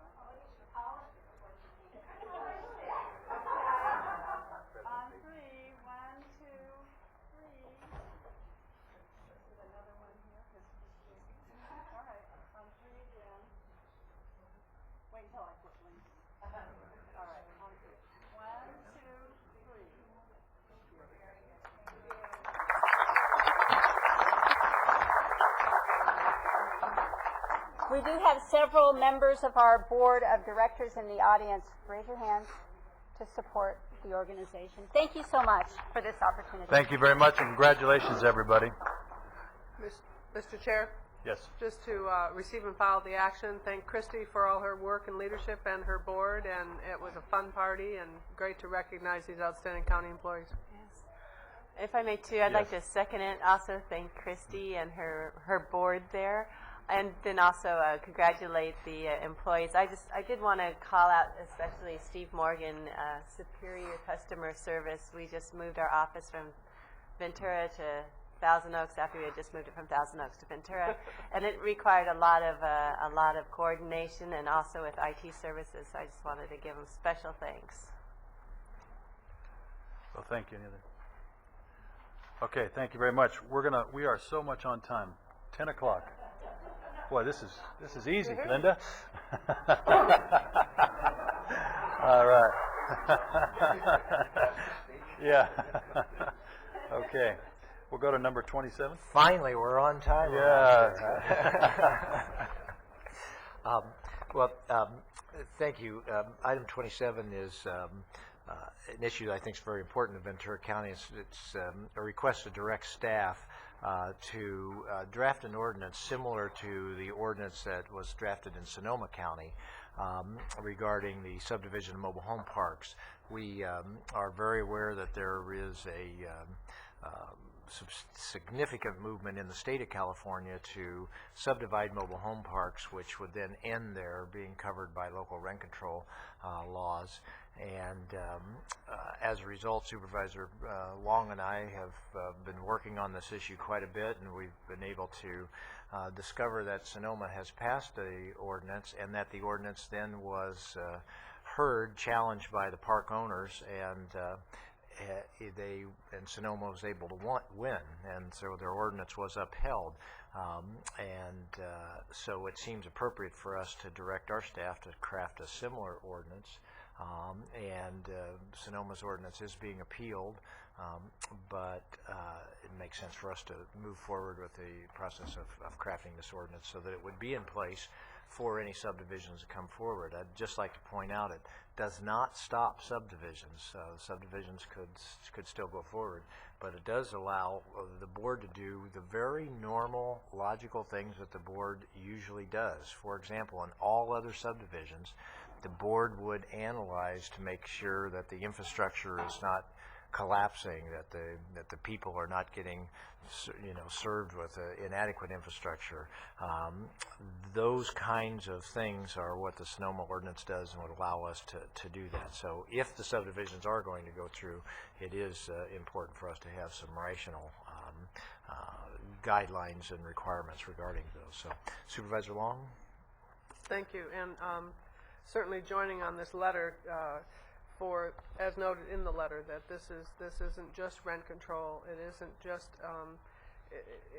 just about an affordable housing stock that is very important to this county to really try and support it and keep it, and the residents who live in our mobile home parks, because they have invested their lives and their families in their home.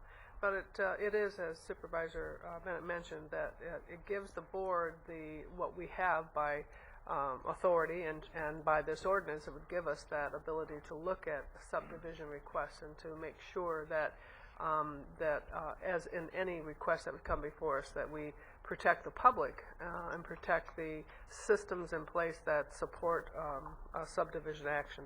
So I think that having Sonoma craft this ordinance and having it tested gives us the full right to plagiarize everything they've done and to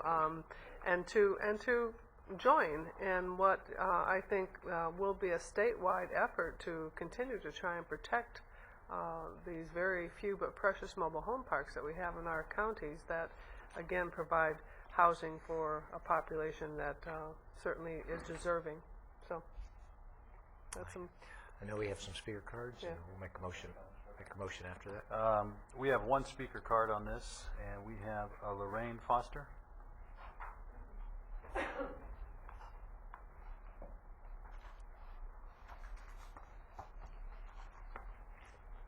Good morning, supervisors, and thank you for the forum so we can express our concerns. Congratulations, Chairman Foy. Thank you. Hope you have a good year. I hope all of us do. I hope it will be memorable. We are here. I am Lorraine Foster, and I am president of the Ventura Mobile Home Residents Council, and I am representing 10 mobile home parks in the city of Ventura. And we have met before. I am here again before you, excuse me, in support of this ordinance, which has just been presented to assist our mobile home park residents. So we support Supervisor Bennett's ordinance introduction and hope that you will see fit to pass it. Excuse me. We would certainly like to maintain local control. That is our primary. We would hate to have ultimately have to go to the state if we had an issue of any kind. So please be aware that we enjoy living here. We enjoy working with you folks. We've tried to be good stewards. Most of us spend our money in the counting anyway. And so your support will help us an awful lot and ease our minds. Thank you very much. Do you want Thank you. Lorraine, do you want to point out the other people that are Oh, here? yes, I know I do. we I think requested that we not have a lot of speakers to save us time. Thank you for reminding me. Yeah. I think that the 10 mobile home parks are represented. And if those folks would raise their hand maybe or stand, I'd appreciate it. Okay. Thank you so much. Thank you for coming. Thank you, supervisors. Thank you very much. Supervisor Bennett? If I could, number one, we just had 23 nurses speak to us, and so the board is very appreciative of the fact that although there are many of you here, you decided to have one person speak and the rest of you raise your hand. That's that's a good efficiency and good government to allow us to move forward. So thank you for that.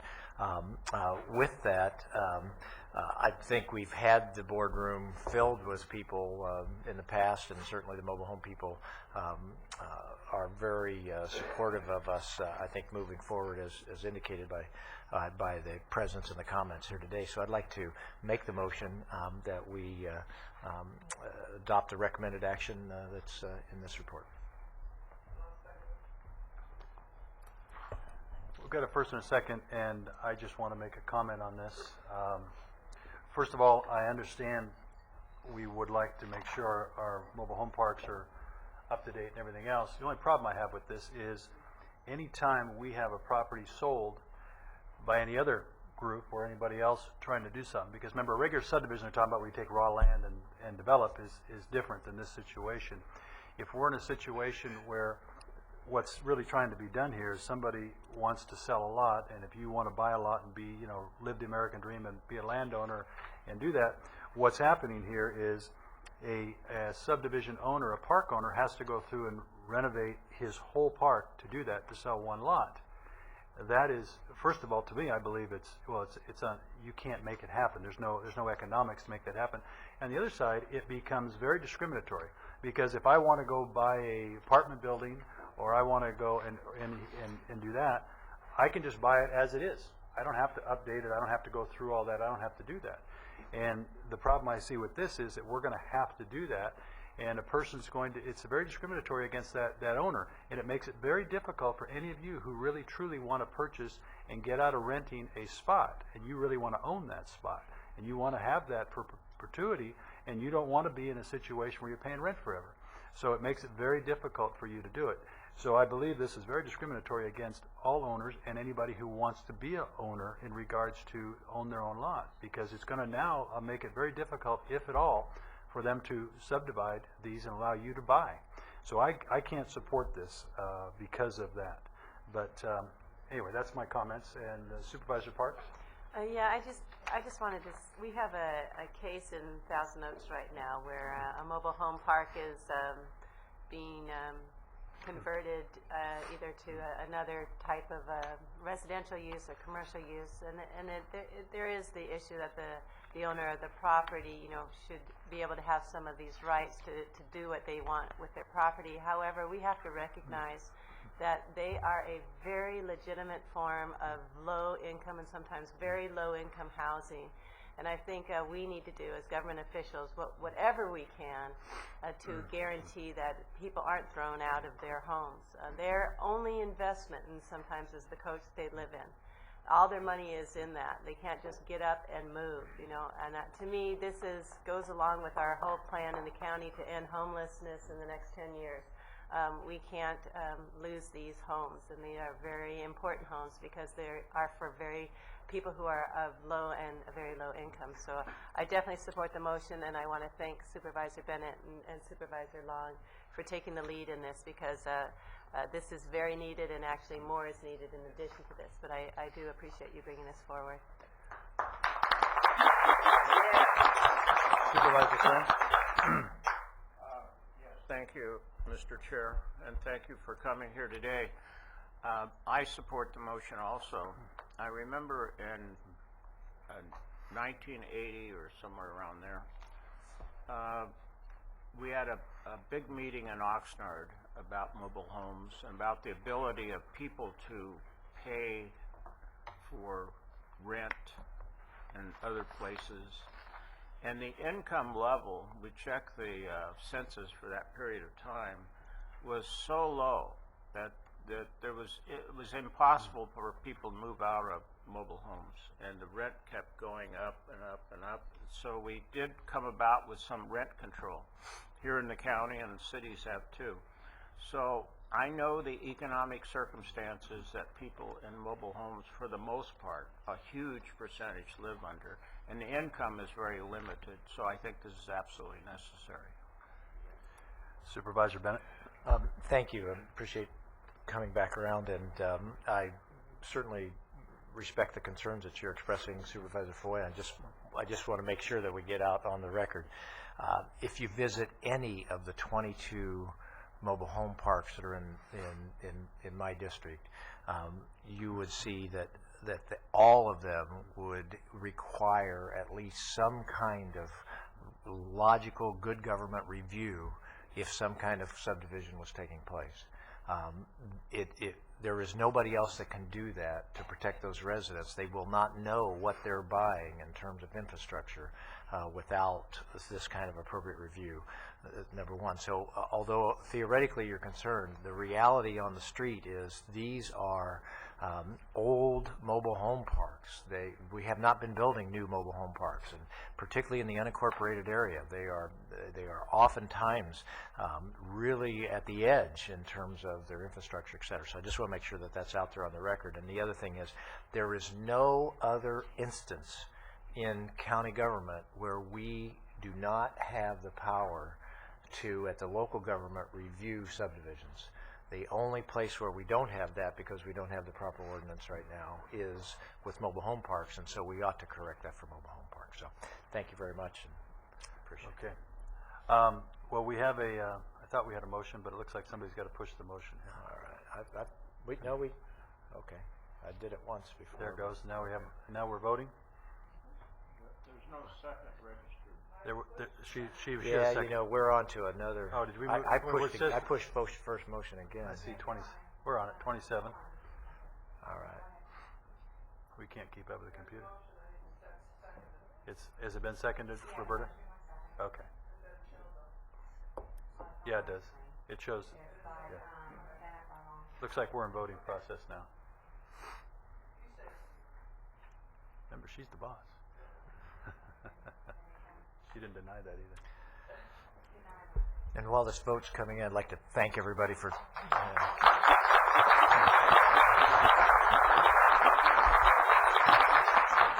I'd like to thank everybody. It was fairly short notice. I'd like to thank everybody for taking the time to come in today. May I make one comment, please, concerning this? And thank you so much for those supervisors.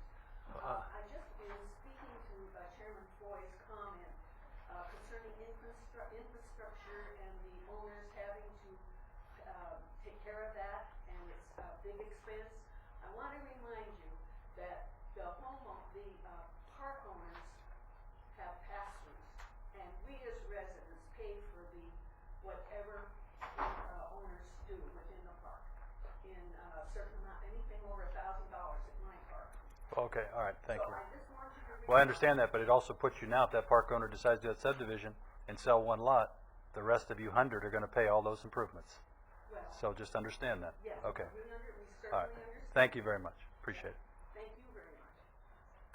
All right, let's move on. I do see that we have from the Sheriff's Department. Can we do number 40 real quick and see if we can move her out? Number 40? Yeah. Great. Try to get some of these people out of here. Thank you, Mr. Chair, members of the board. Linda Oxner, Commander with the Sheriff's Department. I'm here before you for our rebudget board letter for appropriations and unanticipated revenues for a DOJ grant that stems out of the 2005 legislative agenda. These grants monies will pay for a improvement of our surveillance system in the sheriff's property room. I'm here to answer any questions you may have. Do we have any questions? You want to make a motion? Somebody push the motion? There you go. We're voting. I don't know, my motion wasn't moving. Well, okay, that passes. Thank you very much. Great. Appreciate Thank you very much. All right, let's go back to number 34.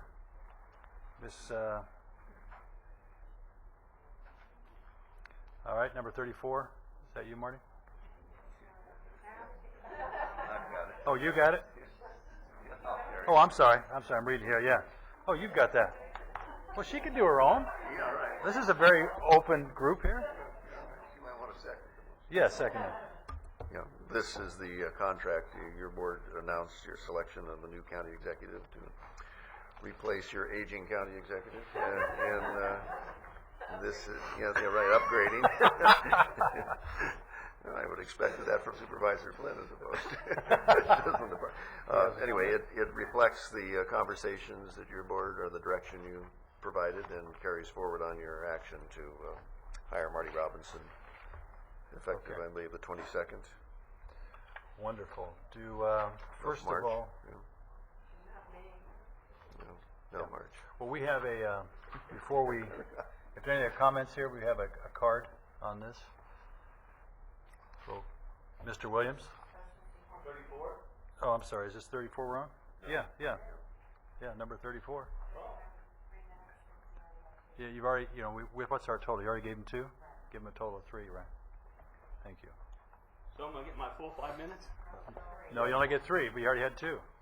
Now, you're the chair. two and Roberta something. does a good job, but She does a I don't wonderful like job. her being assistant chair. Remember, you don't mess with the boss down there. That's, I like to know who the boss is. You can start his time. Thank you.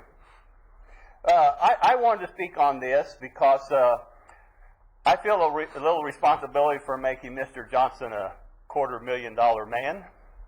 And He thanks you. Mr. Johnson, I believe you can honestly tell the board that you and I have had a wonderful working relationship for the best interests of the county. And he shakes his head affirmative. And yeah, hold your tongue. Hold your tongue. It's the strongest muscle in the body. Marty, I'm wishing for the New Year resolution to have the same beneficial working relationship with Marty.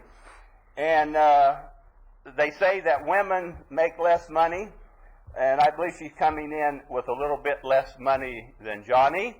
But I believe that with my help will bring her up to a $250,000 woman.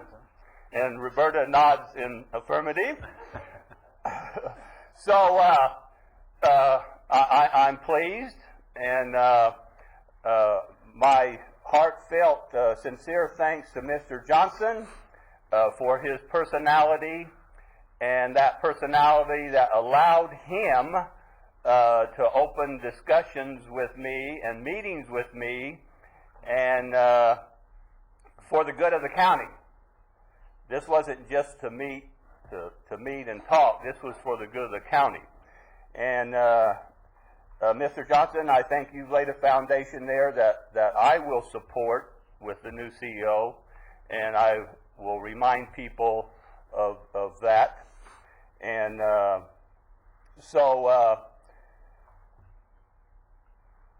does she get a car or doesn't she get a car? It says in the contract that's open to the board.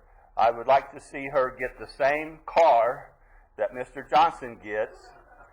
And but I think he was using his car as a chick magnet or something. Didn't we hear that at one time? So I don't think she wants that. Okay.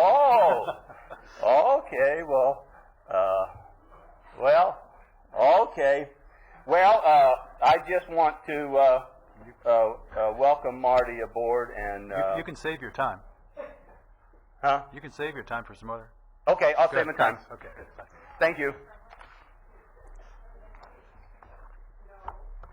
Okay. Do we have Mr. Bennett, Supervisor Bennett? Yeah, thank you very much. I remember when we hired Johnny Johnson for this position. We at the time the board had identified some goals for Johnny, and that was right at the time we were rolling out the contract and everything else. I think we were very pleased with Johnny's ability to make progress, and those were tough goals that we had back at that point in time. And the board has, I think, established some challenging goals for Ms. Robinson coming in, and I think we're looking forward to being very pleased also. But we identified 2 things that certainly Johnny laid a great foundation for. That's that maintaining the fiscal integrity of Ventura County and maintaining the great trust in the CEO's office that he was able to build up. And then we added one that's it's going to be that's what we're really excited about, and that is that at the same time, with all, as Supervisor Foy talked about, with the cuts in government coming, and just with the fact that we're at this appropriate spot, that for us to launch a significant effort for continuous improvement, continuous change here that is done in a really smart and intelligent way. And so I'm just delighted, just like last time when we identified it, and I remember how much Johnny Johnson took to heart that trust in the CEO's office, and many times brought it up. You guys asked me to build this trust, and that's what I'm doing. And with those three goals, I'm really looking forward to Marty being a great leader to pull this organization together to accomplish those three things. So it's not just a duty; it's a real pleasure, I think, for us to have this opportunity to vote on this contract. Thank you. Any more comments? No? Yes? Yes, thank you. Certainly agree with those comments. Look forward to an exciting year. Transitions always bring a little angst and change is a challenge, but I know we have a great management team, executive committee team, and Mr. Johnson has done an excellent job in laying some foundation there, but with Marty always as at the left-hand side, whatever side was needed. She rose to the challenge, and now she's rising to a significant challenge, and it's a first in this county, but most importantly, it's because of her depth, her skills, her professionalism, her understanding, her loyalty, her credit to working for the public, and I look forward to working with her under this contract. I do absolutely support the motion, and I wish Marty well. I think it really starts at the top here at the county, and it filters down, and I think we have just a wonderful workforce, and I think a lot of it is the example that's set at the top, and you're one of the prime examples of really excellent service to the public, so I wish you the best. Well, Marty, I do too, and I look forward to working closely with you. Tough shoes you come to fill, but I think you have the ability to do that. It should be fun, but you still have an opportunity. You sure you want this job? Okay, good. Now you got to say yes. So, all right, we will move to make a motion. We've made a motion in the second, and we're voting here. And this contract's been approved. Congratulations. Thank you very much. Great.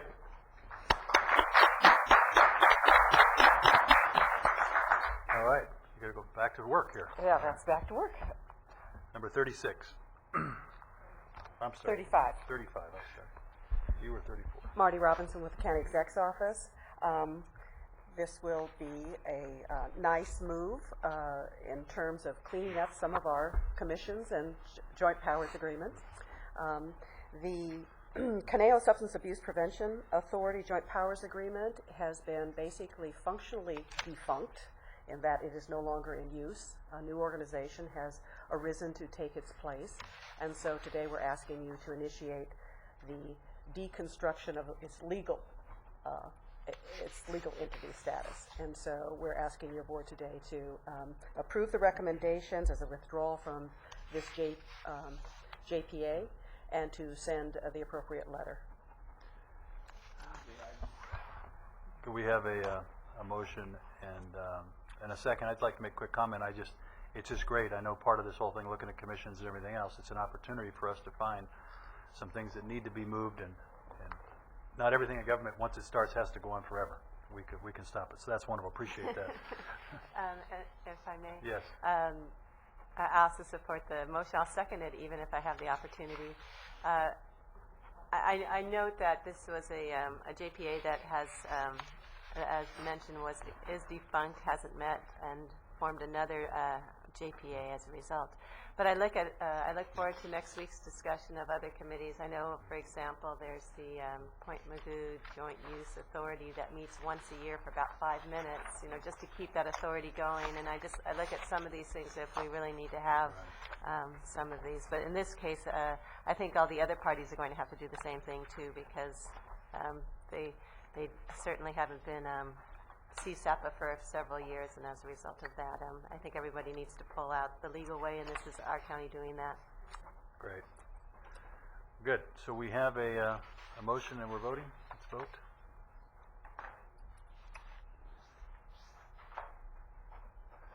Wonderful. That passes, and I think it's on the road to finding a few more of these.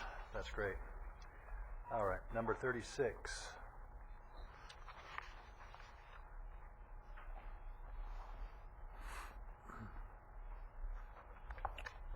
Good morning, Mr. Chairman, members of the board, Mr. Johnston. I'm Paul Groskull from General Services, and I'm here today to ask your board to approve a policy for the implementation of a computer power management system in the networked computers throughout the county. This is actually a result of your board's request to staff some time back to look into this capability, and I think you'll see from the board letter that the results look very promising. And you'll also note that the board letter today was signed by myself and Matt Carroll, who's behind me all the way. But in the interest of full disclosure, Matt and his IT services team really did the bulk of the work, and I'm very appreciative of that.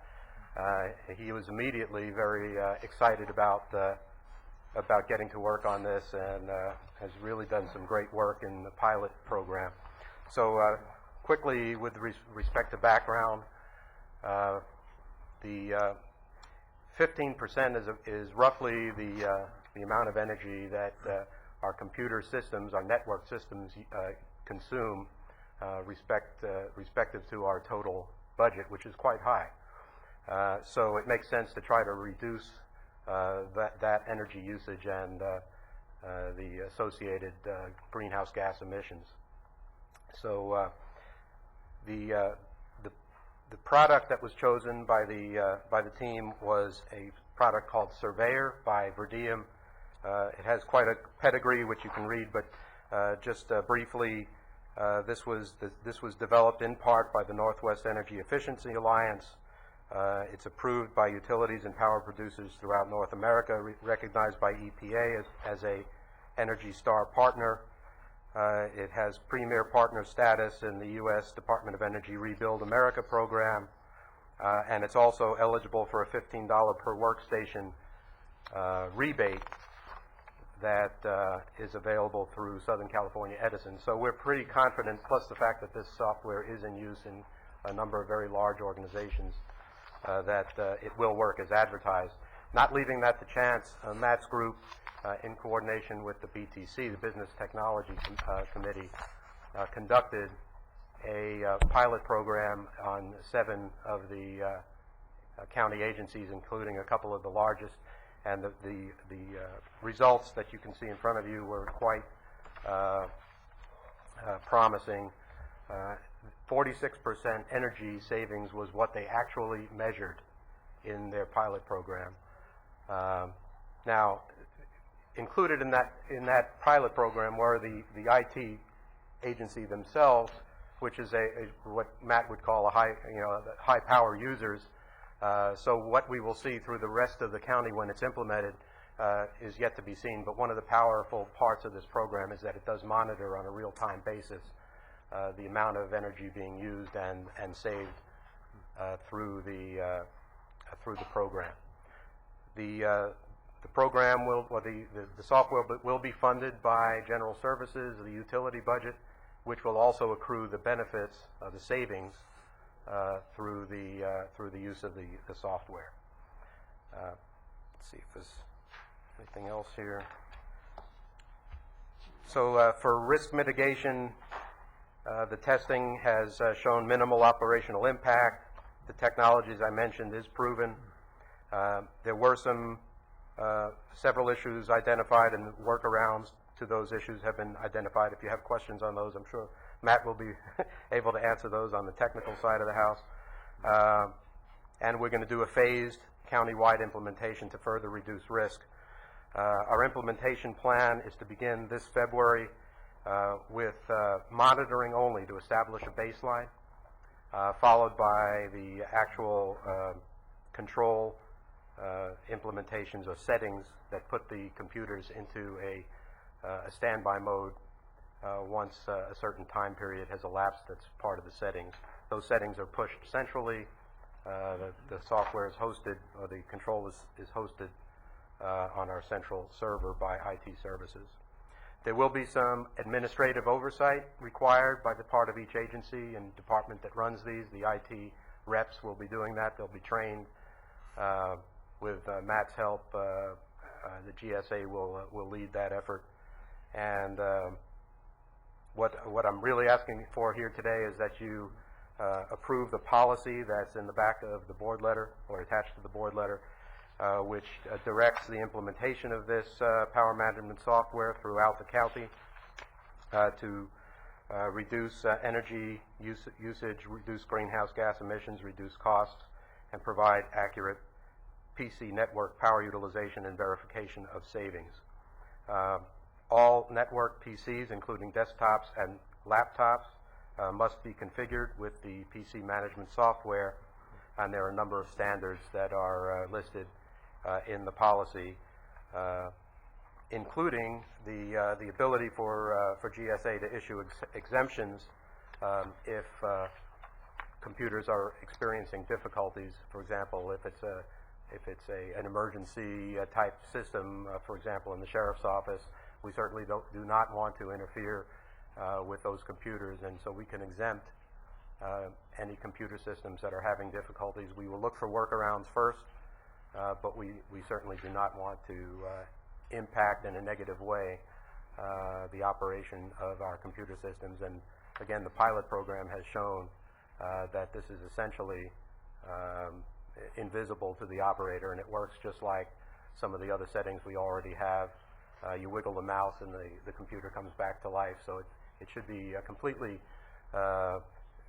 invisible to the user, but save, according to Matt's calculations, up to 46% of energy utilization. And we're looking at a payback of the initial cost within a year, which is pretty incredible, and over 3 years, a return of about 170%. And that's based on the actual results that were achieved in the pilot program.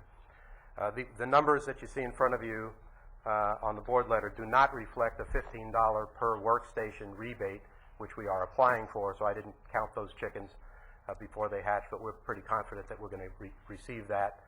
So over 5,000 or so computers, we can do the math, and we'll get some good additional buy down of the cost.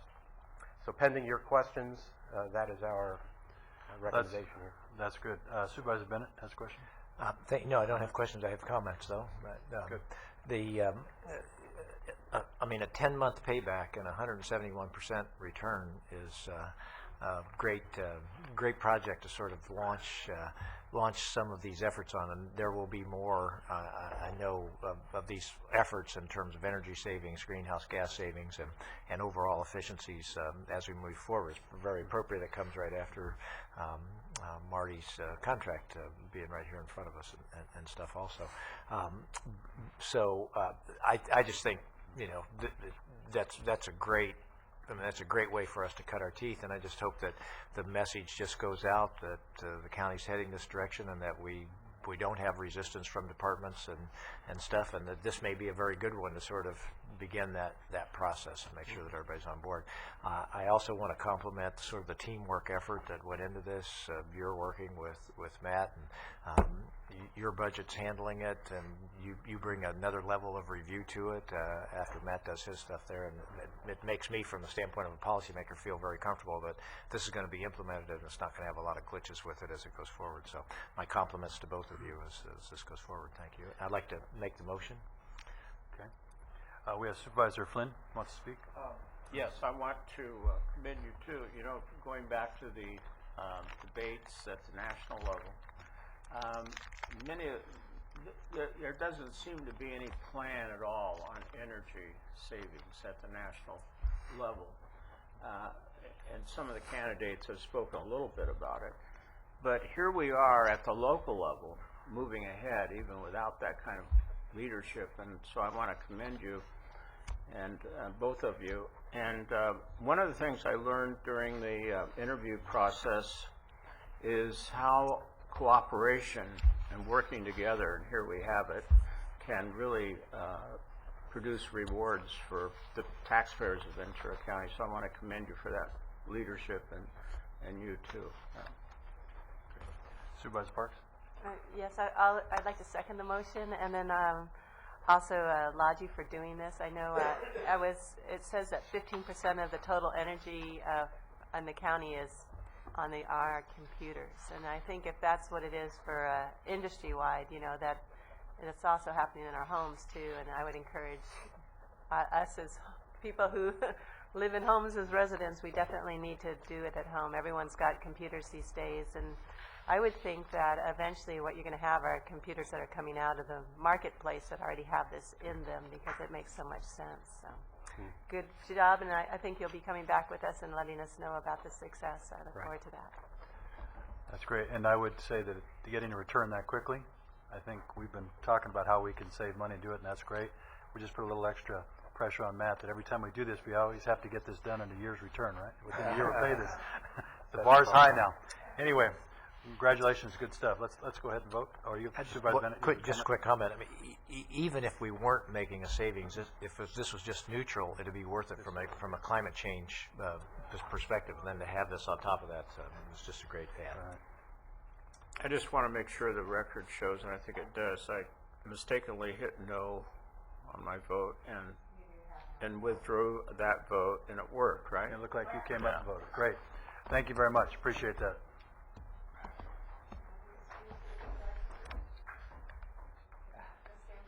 No standby. Okay, let's see if we can get through number 37 or 30.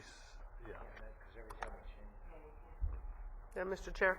Yes. This is my item, is to reappoint individuals to the AIDS Advisory Committee and Ventura County Mental Health Board. As you can see, the listed, they have all come to me and asked to be reappointed because they enjoy what they're doing. I think they've done an excellent job, and that's my motion. Okay. Do you have a second? I'd like to second the motion that's serving with both Joyce and David on the Mental Health Board. They're excellent members, and I'm glad to see they'll be coming back.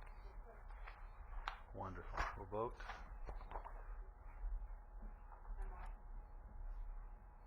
Somebody missing? There we go. Okay. And we'll move to 38. That's mine. And I'm recommending that we reappoint Joan Blanchard and Ted Bartell to the Mental Health Board.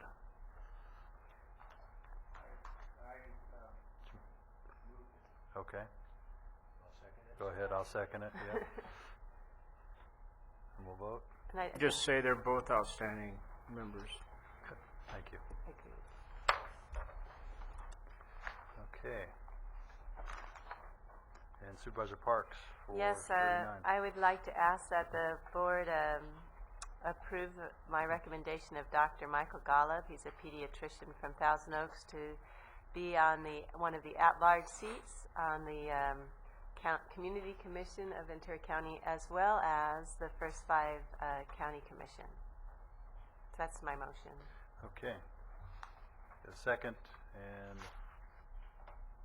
we'll vote.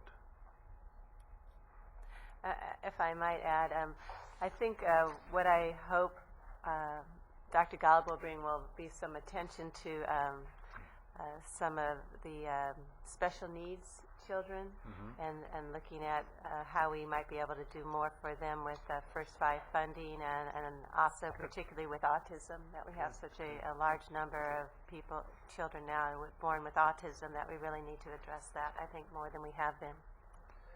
Very good. Okay. And I think we voted. Everybody's done?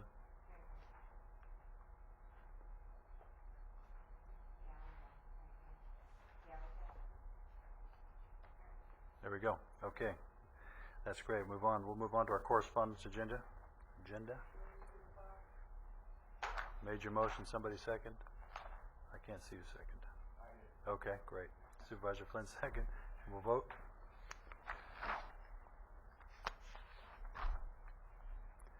All right, that passes. We have a 11 o'clock air pollution control. But I think that's it. That's all we have. We can, right, take a break? And then we'll adjourn and go to closed session from there and come back out for a 1:30 time certain. 11 o'clock APCD. Yeah, that's right. We'll do this, yeah. You want to do that first? We'll take a break. Do we have to say something after? If we go from APCD straight to closed session? No, you can go straight into closed session. We can, okay. Then we'll be in closed session right after our air pollution control board. Right. All right.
Okay.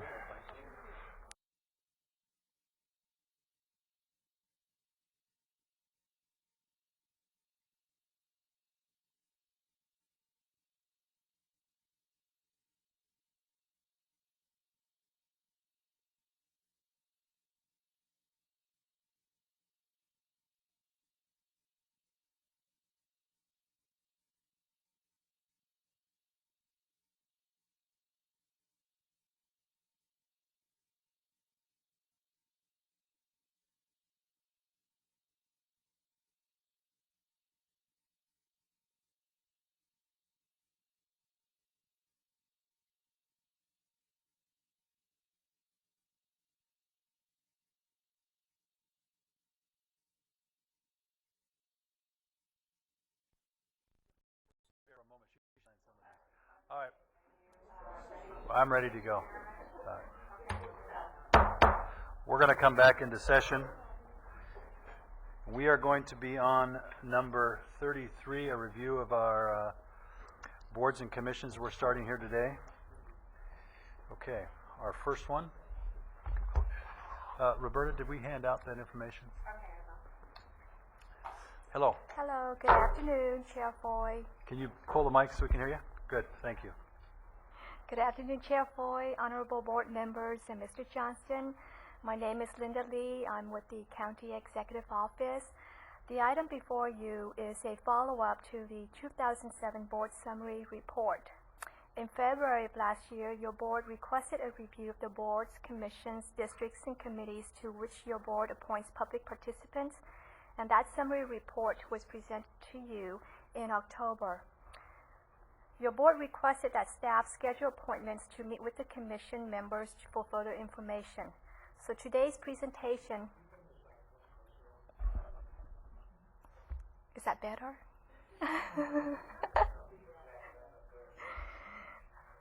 Okay, so today's presentation is a first of series of monthly board presentations scheduled to facilitate a dialogue amongst your board members with the commission chair.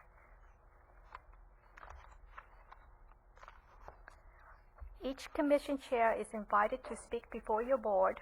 To facilitate in organizing the discussion points, the committee survey, which was Supervisor Foy's criteria worksheet, was sent to each commission chair to complete and return to the office. If the responses were returned to our office, we would then attach that response to the associated board letter. So at this time, we have 3 chairs from the Local Recreation Advisory Commission. Ms. Jane, Chair representing the Casita Springs. Ms. Florence Young, Chair representing the El Rio Local Recreation Advisory Commission, also known as the Roger Jones Community Center Recreation Advisory Commission, and Mr. Rick Downard, Chair of the Oakview Local Recreation Advisory Commission. Each of the commission chair will be speaking to you with their respective local advisory commission, and they will facilitate a series of questions and answers, and it's planned for 20 minutes per presentation. Hang on a second. Yeah, Ms. Supervisor then has a question. Yeah. So these are the responses, right, from the various commissions. The first one, written responses. We have one response was provided to our office, and that's the Oakview Local Recreation Advisory Commission response, and that was disseminated to you just now. Okay. Let me answer.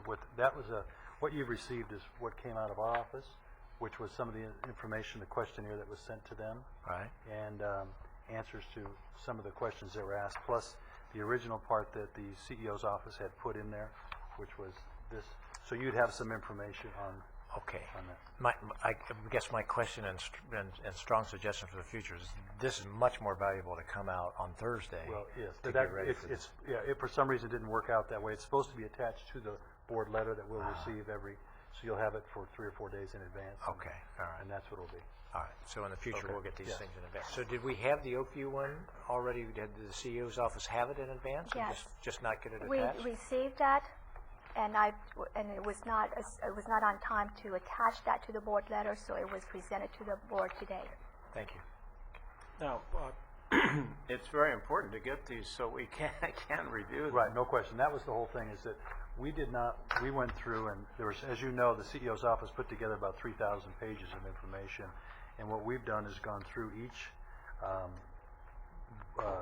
commission or board and pulled this information, called the different committees, done everything as much, and we'll attach that to the next letters when the new ones come up, when we get an idea what they are. That way you don't have to go through it. You get some basis to start from, and then you can make your own inquiries and do that. So we'll have that for next time. Okay, let's go on. All right, then. Who's first? First up is Mr. Rick Downard of the Oakview Local Recreation Advisory Commission. Great, thank you.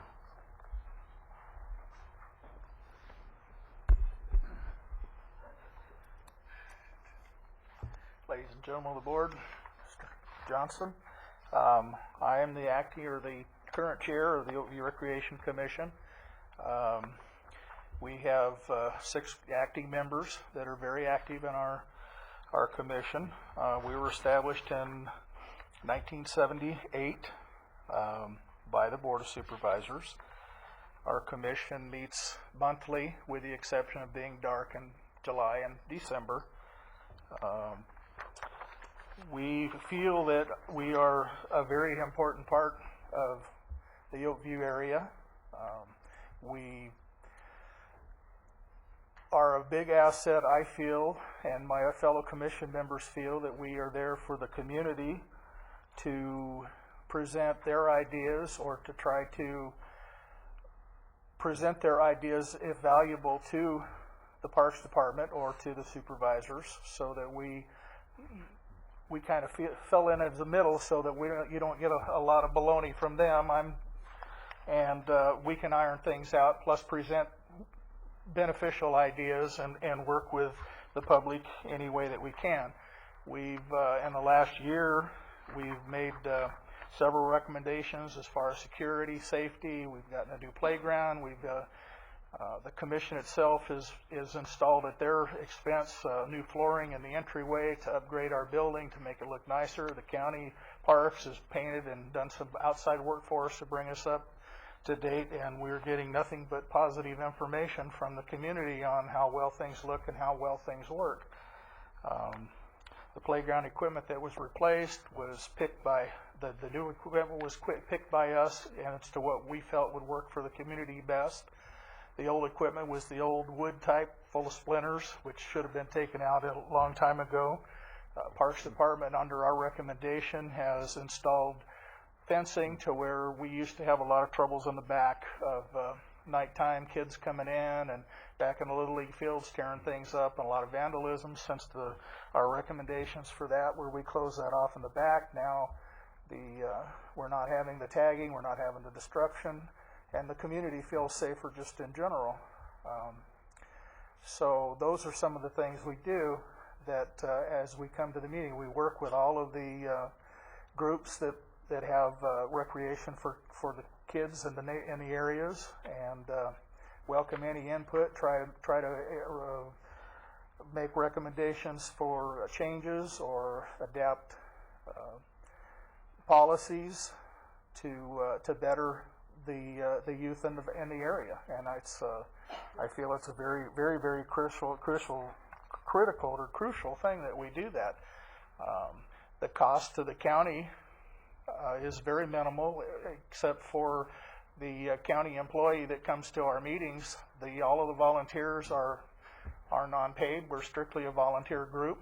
We're all dedicated. We all come to the meetings. We all communicate amongst ourselves to make sure that we all know what's going on, and try to be prepared for our meetings, and to be able to go through our meetings and talk to the public and address everybody's concerns. Some of the meetings are short. Some of the meetings are 2 hours or more. But we always stay and make sure we're there for the public, and the youth of the community is our main important goal, for the youth to have something to do. So, any questions? Anybody have a question? Can I? You got something? Go ahead. I'm not that familiar with what other quasi-public representation there is in that area? Are there others that could do this function, or you could fold in with another? Or There is an Oakview Civic Council that's in the area, but they have several irons in the fire, and I don't believe that they could devote the time because they have so many other things that they do to carry on that this commission does right now. Well, looking at the things that you've done, we have to say thank you. You've donated time and money for materials to help this public facility, so thank you. One of the questions I had is that where do you meet? We meet at the facility. Okay, and maybe Roberta or County Council, is this their meeting? Is that a regular meeting, has to be announced and everything else? Based on what I see here, I would think they should be complying with the Brown Act. Okay, and do you do that? We are advertised our meeting dates at the facility and in the local newspaper. Okay. We have a set agenda when we have our meetings that we follow through with old business, new business, and current, yes. Okay, I just make sure we don't get into a situation.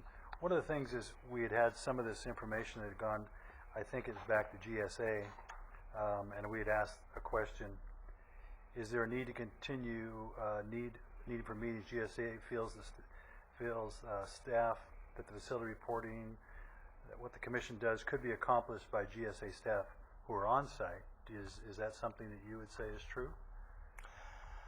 I mean, first let me say this.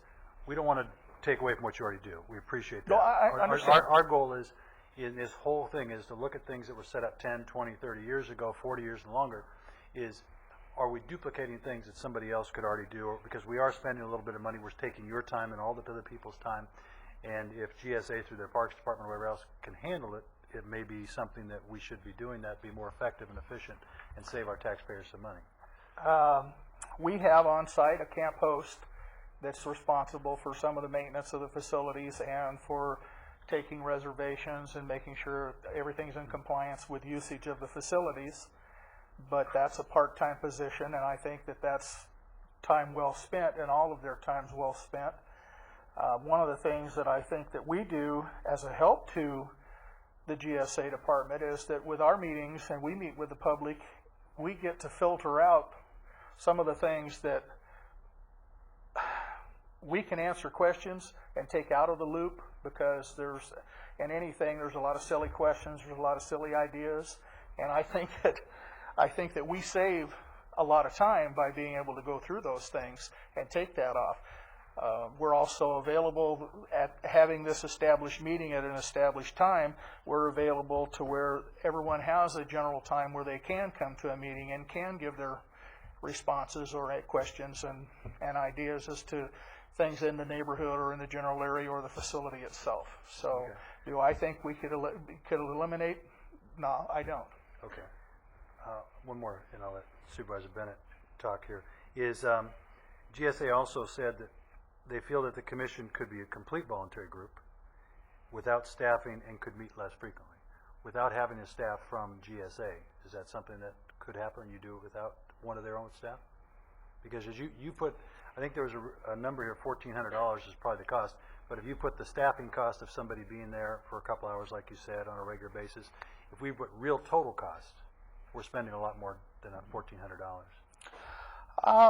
I feel that we could get by with having the meetings ourselves without a representative there as often, but it's very important because that representative knows all of the parks regulations and all, where the volunteer group is not 100% up on that. So there's several questions that come up at different meetings that we are not able to answer, and with the parks representative there, the answer can be given right then. It doesn't have to get postponed, we have to put it on the next agenda, contact parks in the meantime. The answer can be given right then.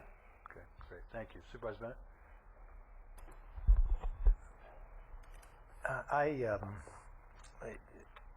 I'd like to ask that, I don't know how many supervisors have in front of them this page here, but so this page says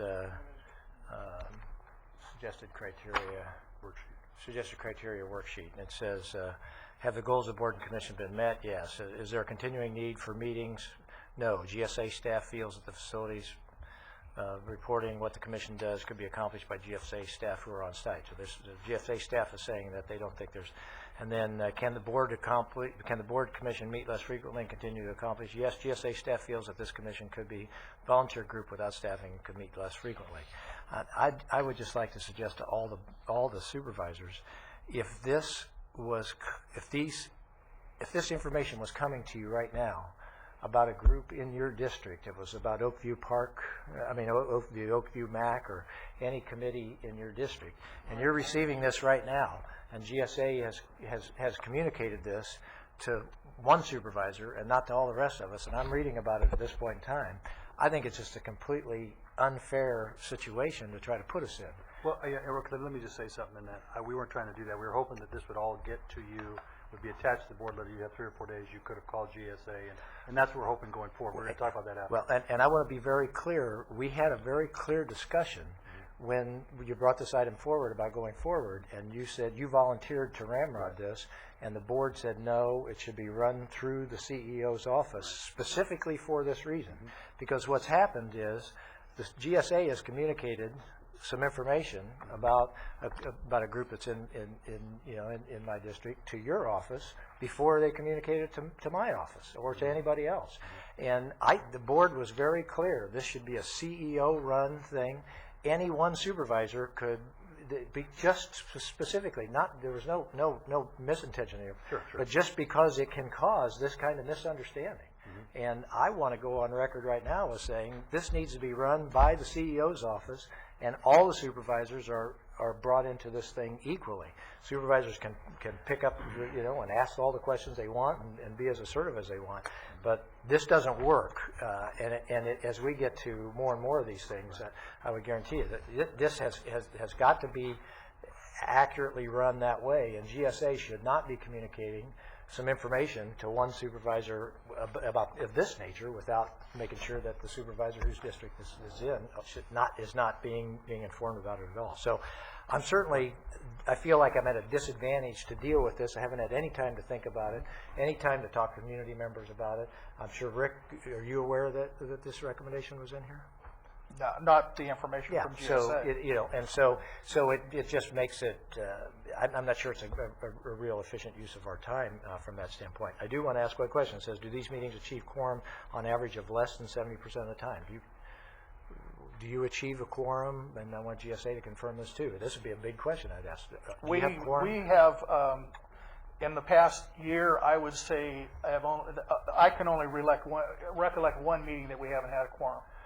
So this is worded to say, do those meetings achieve a quorum an average of less than 70% of the time? And this says yes. So, yeah, it should say more. I don't know. Like I said, all they were doing was taking it and asking whoever they called on the board to answer those questions. Sure. So somehow this piece of information, the community is disagreeing. We do meet a quorum. The community is disagreeing with this. Yeah. Right. How often do you meet? Once 10 months out of the year, once a month. So if you have one meeting or two meetings that don't make quorum, then that's 70% or less. Yeah. No. I don't know. Like I said, I don't know the information. I was the same way. We're dark 2 months. Right. Oh, you're dark 2 months. Okay. That's what I'm saying. So no, I agree with 100% Supervisor Bennett. This is run by the CEO's office. The only difference out of this situation that we were just notified, well, when it came back on Thursday to us too, was that this stuff wasn't attached originally. County Council had talked about, we just attach it right to the board letter, and it would be part of the board letter, so everybody had 3 or 4 days and could ask you or anybody else questions and those kind of things. So I think it is 100% agreeable that the CEO's office is running this situation. So and that this is where, this is what came back. All this is something that I came out of my office today because it wasn't attached to the board letter. Well, something else I'd like to add, a couple of things. One of them is we work with a lot of the service organizations, the Scouts and some of the other service organizations, to really get those groups involved in donating time and materials to do some work around the facilities too, repair work, maintenance work, that by us being available and them being able to contact us, the Scouts have contacted us where And in our meeting room, we have some cabinets, and the doors are, through the age and abuse, are in bad shape. We have an Eagle Scout that's looking into establishing an Eagle Scout program to go out for funding to come in and completely rebuild those cabinets for us. That's, we're handling that, and, yes, we have to notify the county of it, but it's at no expense at all to the county. The other thing is GSA, and I don't want to pick on Parks, but Parks Department has a host there. If that's the only person from GSA that's going to be there, and them taking the replacement of what we're going to do, all of the things that we've gotten done and all of the requests we have for maintenance and stuff, those have come from the commission. They haven't come from the person that's there representing GSA. They've come from the commission, that these things need to be repaired. These safety items are of concern. And without an outside set of eyes looking in, I think that maintenance gets overlooked and safety issues get overlooked. And when you have a group like the commission that, tours the facility, keeps an eye on the facility, we see a lot of things that may not get seen, or they may not get seen for months, that our eyes are there to help make sure, or at least notify that they need to be taken care of. So the commission, to me, is very valuable. All of the commissions in the Parks Department, I feel like, or in this area, I'm not familiar with all of them, but in the groups like I'm in, it's dedicated people that look out for the communities and for the kids and the safety of, and want to make sure that the facilities stay maintained, the facilities stay in good shape for the people. To watch the costs. So the costs are enough to cover things, but the costs aren't over for what the people can afford. There's just a lot of things that the commissions provide. Okay, great. Rick, I still got the floor here, so yeah. So and I appreciate you being here today, and certainly all of us appreciate the volunteer efforts of all the people on the committee. I mean, I think the committee's done a great job, and over the years without a lot of fanfare, there's not a lot of public getting patted on the back and everything else. I would offer this. I mean, there's I see GFA staff feels has some statements here in terms of what they feel about whether they need to meet or not. I think if you just look at the question from the standpoint of, on a practicality, on a day-to-day basis, could the place be run without that meeting? Yeah, this month it could, that month it could. But I think the question you have to ask yourself is, in the long run, what will happen to the place if it doesn't feel like there is community ownership? And I think we all see the tremendous benefits that come when people feel a sense of ownership of a place. And if you're talking about this is costing GSA $40,000 or $50,000 a year, that's one thing. If it's costing GSA a small amount of money in terms of a staff person being there, I think you have to ask yourself, what is the value of having community members like Rick and the Shellnuts and everybody else on the committee who feel a real sense of ownership. And so then when the issues come up, and they need a fundraiser, they need those kinds of things, you have people that aren't just completely disconnected, and everybody goes, oh, that's a county facility, and it's not a community facility. So I don't know how to factor that in, but I want to make sure it gets on the table as something that we recognize and is an important thing to recognize as we look at these things. So thank you very much. Supervisor Flynn? Yes, I would share many of the same comments that Supervisor Bennett made, but let me first commend you for you standing up there and telling us what you have told us. I think it's very important. We do have the same report filled out, which I just received just now. I went down to greet my 3 constituents down there without any knowledge of this. And if they were to say, what are you going to be talking about? I'd have to say, I don't know. And this is true. So I'm a little bit bewildered by what we're doing here. Quite a bit bewildered by it. Especially a couple of weeks ago, I brought something to the board, and Supervisor Foy was the first one to say, well, I don't have anything to read. And here I'm caught in the same situation. I say that with humor, by the way. When we talk about our unincorporated communities, we're talking about people who live there, who do an awful lot of work, community work for the whole community, and there are 3 of them right down there, and do everything. Unincorporated communities need institutions like schools, like gymnasiums now that are being provided recreation by the Boys and Girls Club, by churches. El Rio has perhaps more churches than any other unincorporated area in Ventura County. These are all important to the community. And to just kind of look at it the way we're doing today is embarrassing for me. I have to say that. Embarrassing for me. I wish we could continue this item, these 3, so we can discuss them more. And is this the format that we want to use? I mean, I had nothing to say about this format. It's kind of a slap in the face to the people who have put in so much time, like Rick. Even though you don't live in my district, I'm sure you've put in a lot of time and effort. It shows an insensitivity, I have to say, on the part of Parks Department to come up with this kind of stuff. I'm alarmed about it. I do think that we need to review our commissions. We've gone through this several times in my history. Every once in a while someone comes up with the idea, let's take a look at the commissions and see which ones we can get rid of. Well, we never get rid of any of them. It's hard to do that. But I do think that we need to look at them, so I commend you for that, Supervisor Foy, for causing us to look at the commissions.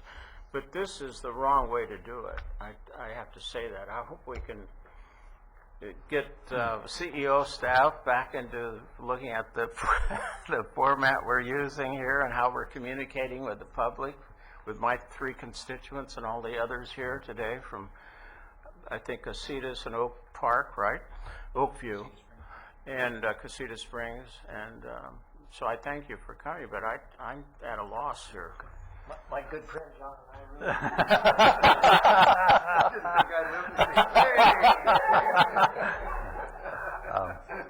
if this meeting accomplished nothing else, And you wanted to have him move, or you wanted to move. Let me just going down in my memory. wow. You have a camera? I'm going to go down and get my picture taken. May I join your commission?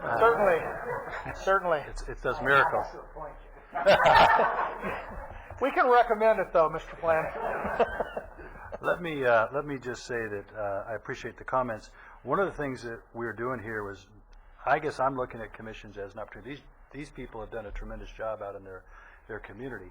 But I guess even what I was seeing on some of this was, do we have to have a formal commission to do that? That's all I'm saying. I mean, I think they should have I think every park should have a community. I think every library should have a community that takes care of that and do that with the community itself. My whole goal in this is, do we have to have 60 of these formal type things to do that we have to appoint? Maybe the neighborhood gets together and could doing exactly what they're doing and let them do their own and make suggestions to the park, because that's what you're doing, right?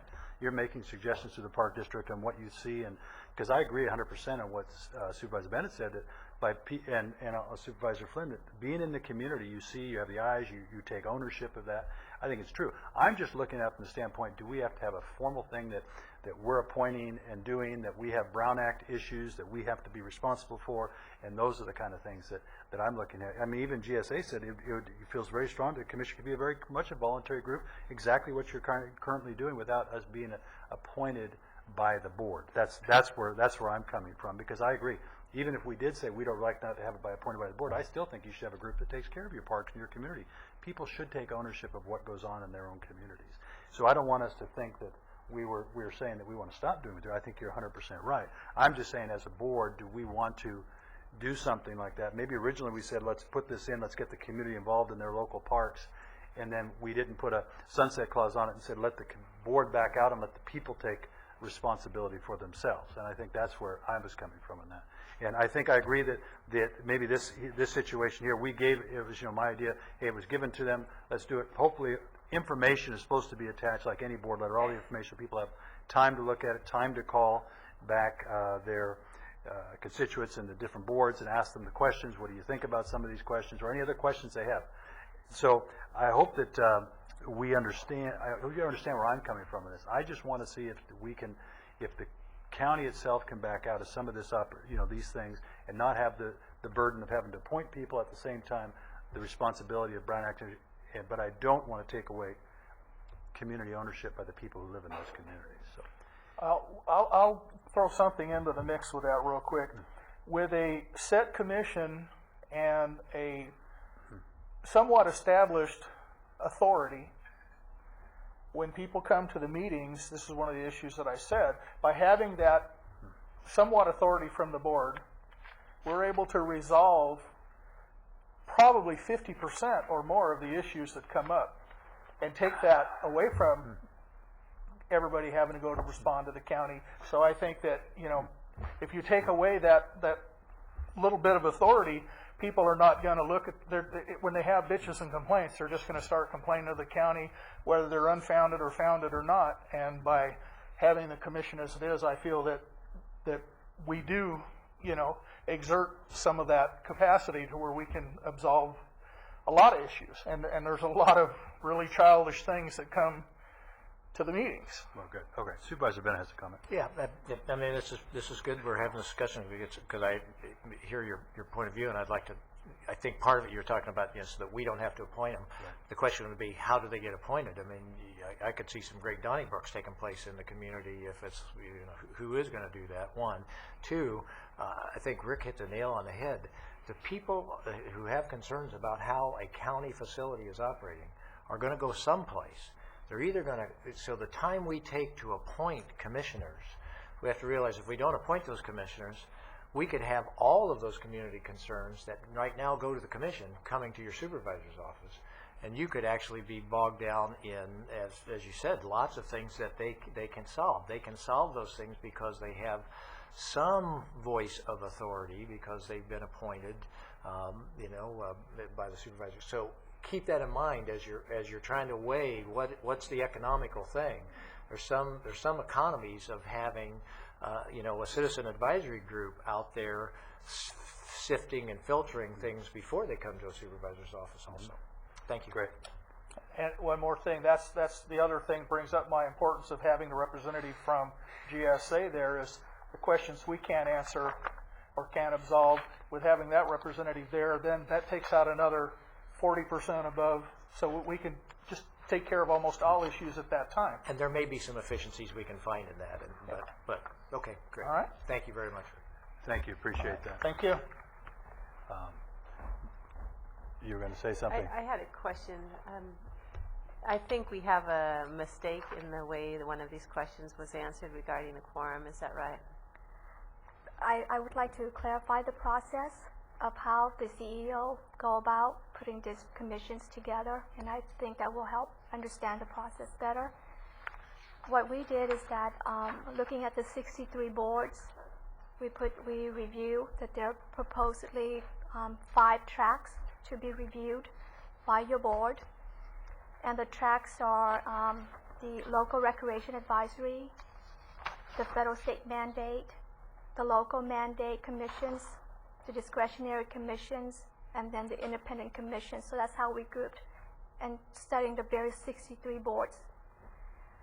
The process involved that our office, the county executive office, took full responsibility in communicating directly to each commission chair by sending them a correspondence, informing them the background of the review process, inviting them to come before your board for discussions, and then to help facilitate in organizing their discussion points. Using Supervisor's 4 criteria worksheet, we modify it to include an introduction page, which is the accomplishment, list your objectives, list your missions, list your meeting informations, your contact information. The idea was that the response survey should be completed and returned to our office so that we can file and attach that response to the board letters for your perusal. Unfortunately, with the Oakview Recreation Advisory Commission, we received the response after the fact the board letter was filed. And as of today, I do not have any responses from the Casita Springs, nor the responses from the El Rio. Can I ask, when did those go out? That was the first communication was sent to each commission back in December, informing them of the scheduled presentation scheduled for January 8th. And when did the questionnaire go out? The survey was sent on December 21st. So on December 24th, Christmas Eve, 21st, so right before Christmas, we send these out, and we have this meeting here, and we're surprised that an advisory committee that meets once a month hasn't been able to respond. I mean, I'm not sure that you know. I think we should have these responses before before this time. That doesn't feel like for an advisory committee very much time. Good. Okay. Any other questions? Yes. I think the question on the quorum is inaccurate, or people were reading it wrong. We mean, do those meetings achieve a quorum on an average of more than 70% of the time? Isn't that how people are answering it? And I guess we'll hear for the other two, but it appears, at least from the Oakview one, it should have, they answered it as if it said more than. Right, it should be more than. Okay, and that maybe if the other two committee chairs can clarify that they do have a quorum more than 70%. Right now it's checked off as you don't. Thank you. Okay. Do you want to bring another one? Yes. Our next one is Ms. Florence Young, Commission Chair from the El Rio. Great.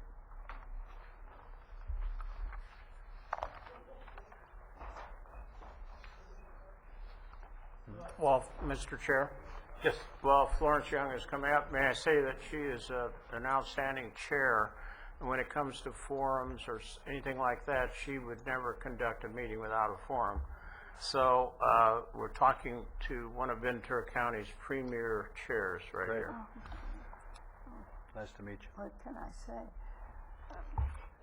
Good morning, Chairman Four, Board of Supervisors, eminent CEO, and other staff members.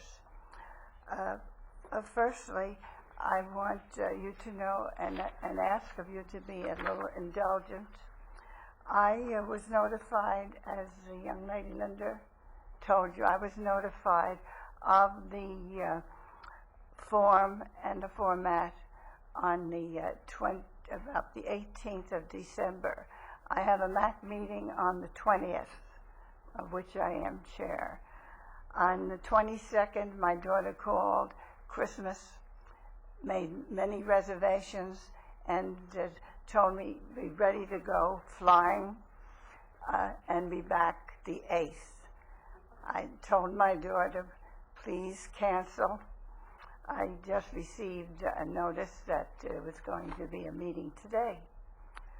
My daughter, knowing me very well, didn't argue with me very much. She's still unhappy. And so on the plane, in a car, I made notes so that I could respond to the form that was sent to us. So I ask your indulgence, and I might hesitate while I try to interpret my own notes. Take your time. Thank you. First, it starts with the 5-member commissioners. I'll go by the notes. And from my understanding, Chair Foy, what your purpose is to see if the commissions are necessary, if they performed any satisfactory work within their community that would save you time, save money. Money is always the crux of every situation. Well, firstly, I want to go to the mission statement first, because I can read it. The Roger Jones Community Center statement is to provide a voice for the citizens of the unincorporated area known as El Rio, and to advise the Board of Supervisors of their concerns, and then to advise the Board of Supervisors of the concerns and to advise them in the policies, the operations, and the maintenance of the Roger Jones Community Center. And certainly to inform you of their concerns. One of the biggest concerns is we wanted swings. Did you ever hear of a community center where children play where there are not swings? The answer we received, negative. No, it would be illegal. I then, as you're coming up, I then spoke to the representative from GSA and was told by that person, no, it would be illegal. I then approached, this was at a meeting at Roger Jones Community Center, our eminent CEO, who told me it was illegal, but the money is there for the swings if I can prove it's legal.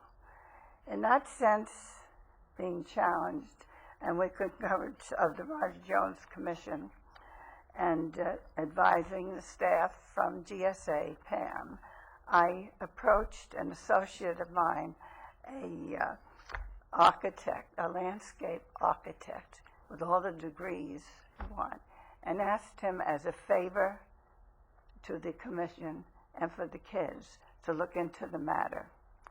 We set a date where he would come at his convenience, and I did state, please don't charge me and certainly the county for your service. His name is Victor Nozay. I advised Pam, and the three of us made an appointment, and Victor did come and did investigate the grounds, all the tape, everything else. He found that it would be legal. And I have here for you a letter that Andy Oshida, who was the administrator at the time, sent a letter to me which shows what the commission accomplished. And his note to me, here you go, Florence, hope the finals, you're having a great day. And I would like to submit this to you. It's a lot of work, believe me. But we do have the swings, we have the visual proof of it. Another item, what I'm trying to do to show you what we accomplished by ourselves. Going back to the chair of the Board of Supervisors, Ken McDonald, I heard that he was going to suggest, or somebody suggested to him, that the youth pay for the fees for the use of the recreational facilities. I'm good at research. I researched this, and I had to take time off from work. I attended 3 meetings. I was never recognized. The second one, but the third one, I did exactly this, sat in the first row. He had to recognize me. I mean, you find a way. I read from information I had that if the youth were charged to use the facilities, recreation facilities, that the property offered to the county by Roger Jones would go back to Roger Jones. There was no further discussion. The youth did not have to pay fees and have never paid fees since. Or, since this was a legal document, it could be researched, and I was not in a position to do so. Through county council, there certainly should be a document to that effect, and it would have to be recorded in the recorder's office. And certainly proper, I think it was property management at the time before GSA. The way we feel, we are recommended by our 5th district supervisor. And through the years, many years, they have recommended us. But it comes before your board of supervisors, and you past supervisors and present supervisors have approved our recommendations. I feel that we are answerable to you, and as you appoint us, and we represent you, and what we do is in your favor, not for GSA property management. We work for you, and if we're not satisfied, be dismissed. We also, way back, I researched back to 1954. I can tell you what they called us at that time. The Greater El Rio Youth and Community Center. And anything I say to you, I can prove. And then as far as members of the community, we have 5 members. But in the past, we had 6. A calendar supervisor for many, many years, even before I was on the commission. The calendar supervisor, Al Solis, whose name is on one of our libraries in El Rio, would take the applications.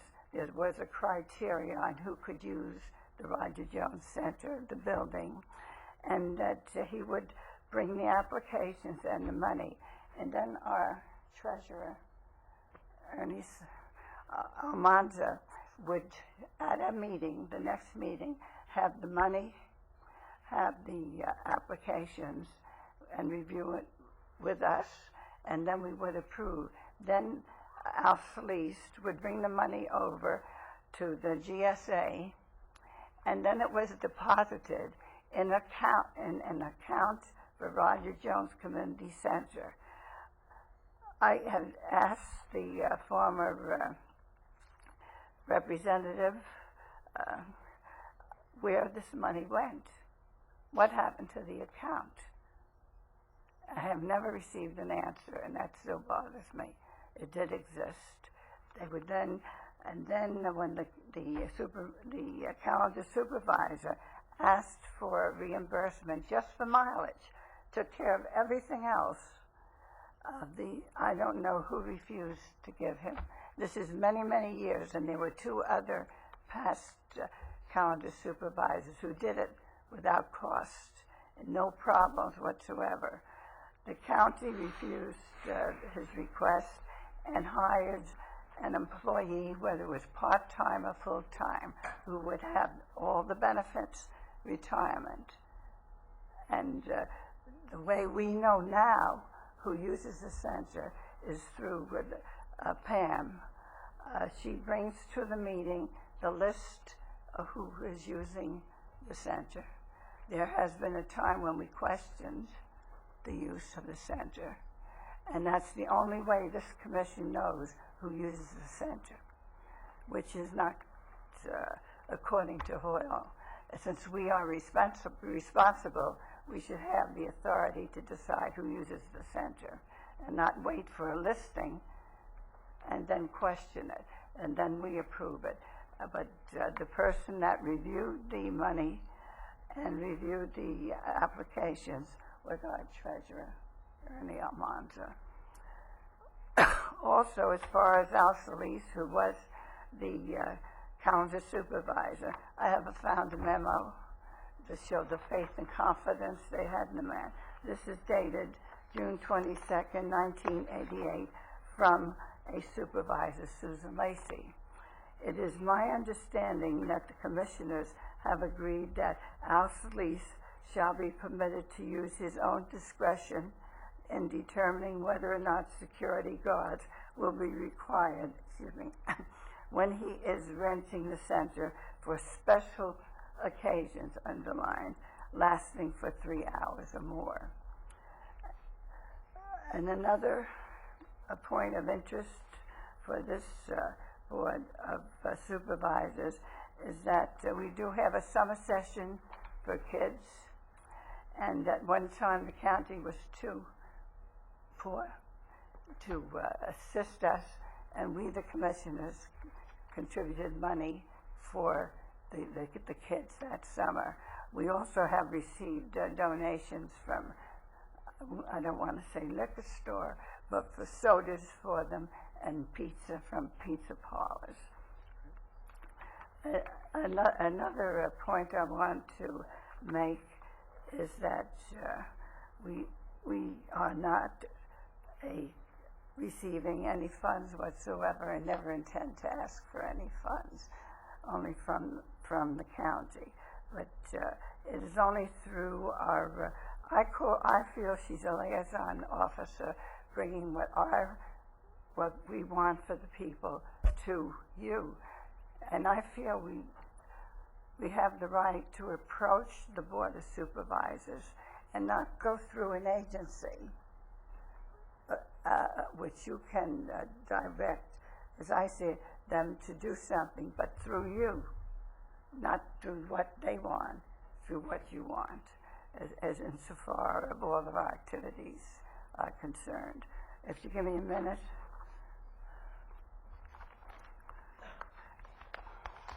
I have, these are notes on planes in the cars.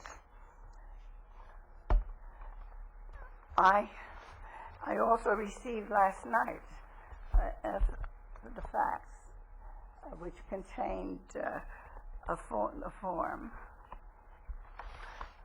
asking me to complete the form and hand it in today, which was impossible.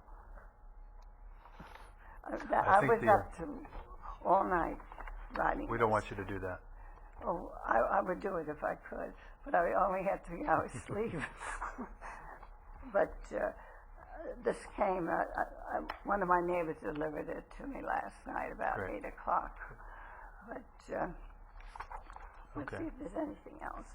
Yes, there is. So please bear with me.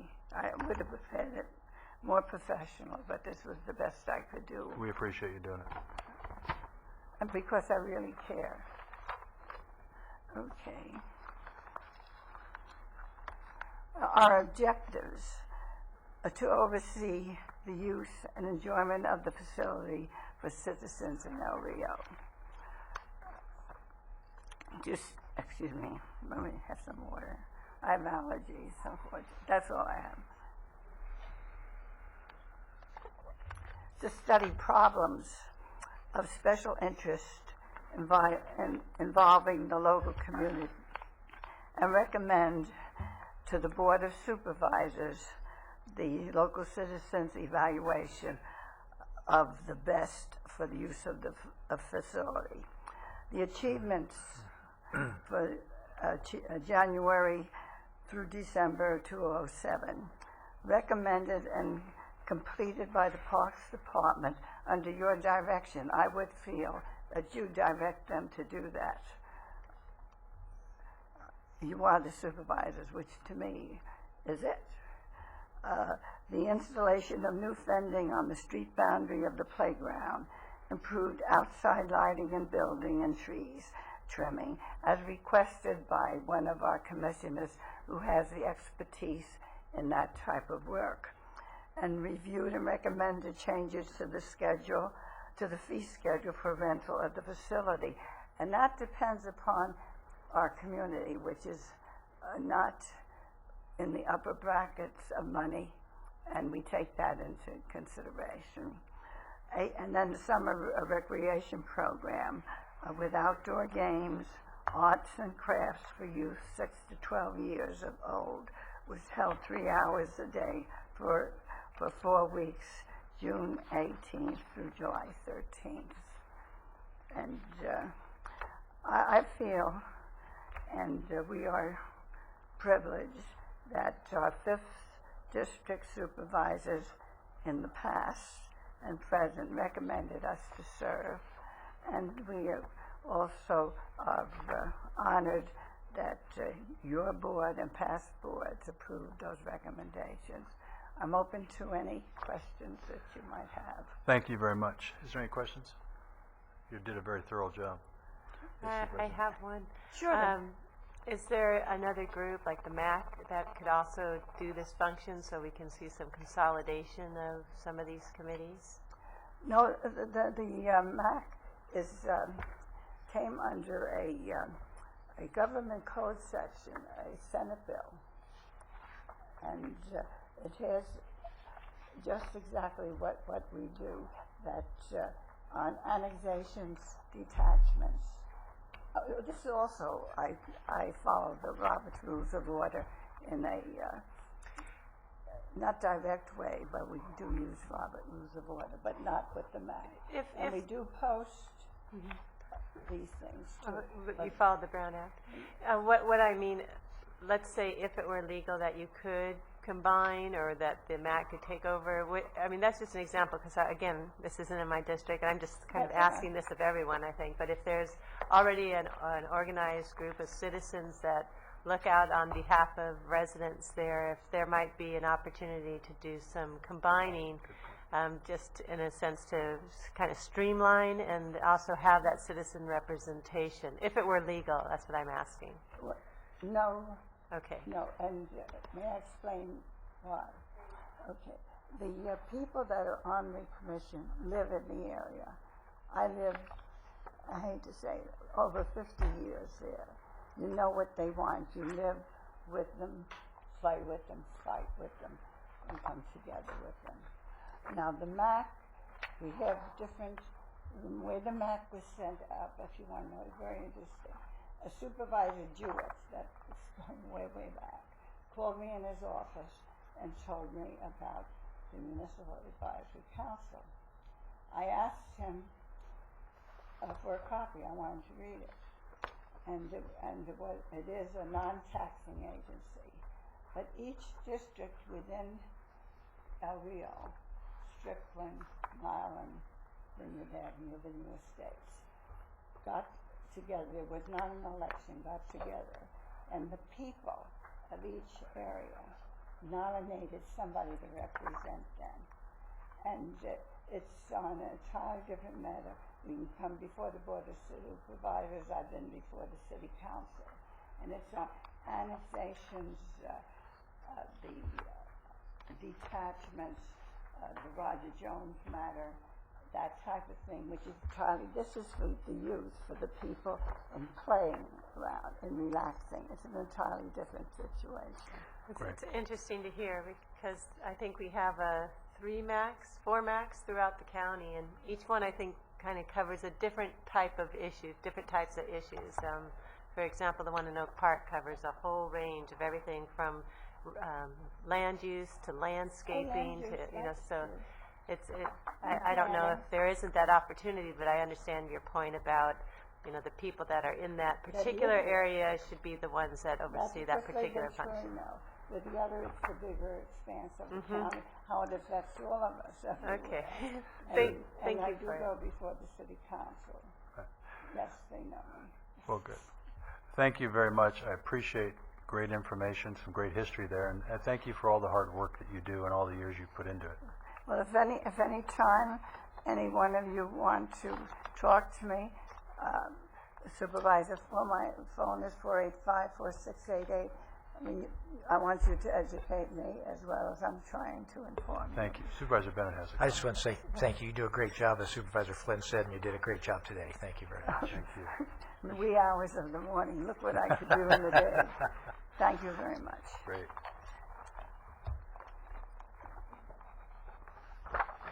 Okay. I know we got one more. Unfortunately, we did receive confirmation attendance from Ms. Jane Pendergast last night. Unfortunately, she's not here right now, so we do ask the Casita Springs to be rescheduled for the next session. Great. Thank you very much. I would like to take this time just to clarify what was filed to the board letter was just a single page board letter, and the response that was sent out to the commission chair, which is a facilitating tool to help the commission chair organize their discussion points.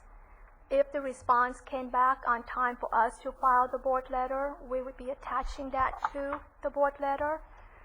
And so from the county executive office, today we disseminated the only response from Oakview Commission. The suggested criteria worksheet is independent from our office, so I would like to clarify that. Okay, great. Thank you. Thank you. I know we need to make a motion to receive and file this as it is right now. I don't think there's anything we want to do with it because of what's gone on. But Supervisor Bennett, you have to say something? Yes, but a couple of things. I appreciate you saying that we probably don't want to do anything in this situation. My board letter just has the board letter. It doesn't have that form that was sent out to everybody. So I think, did you say you attached the form that was sent to everybody?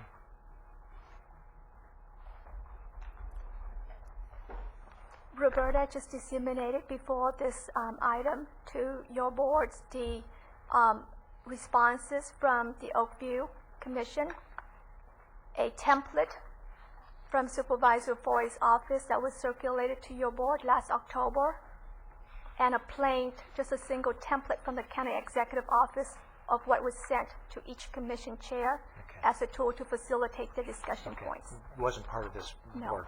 Okay, great. Thank you. Besides doing a receive and file, I would like to offer a couple of thoughts about this. One, we have this item, it was on our advanced calendar. It said, department agency response boards and commissions. Until Thursday, that's the first that I was aware that the 3 boards and commissions were Casita Springs, El Rio, and Oakview.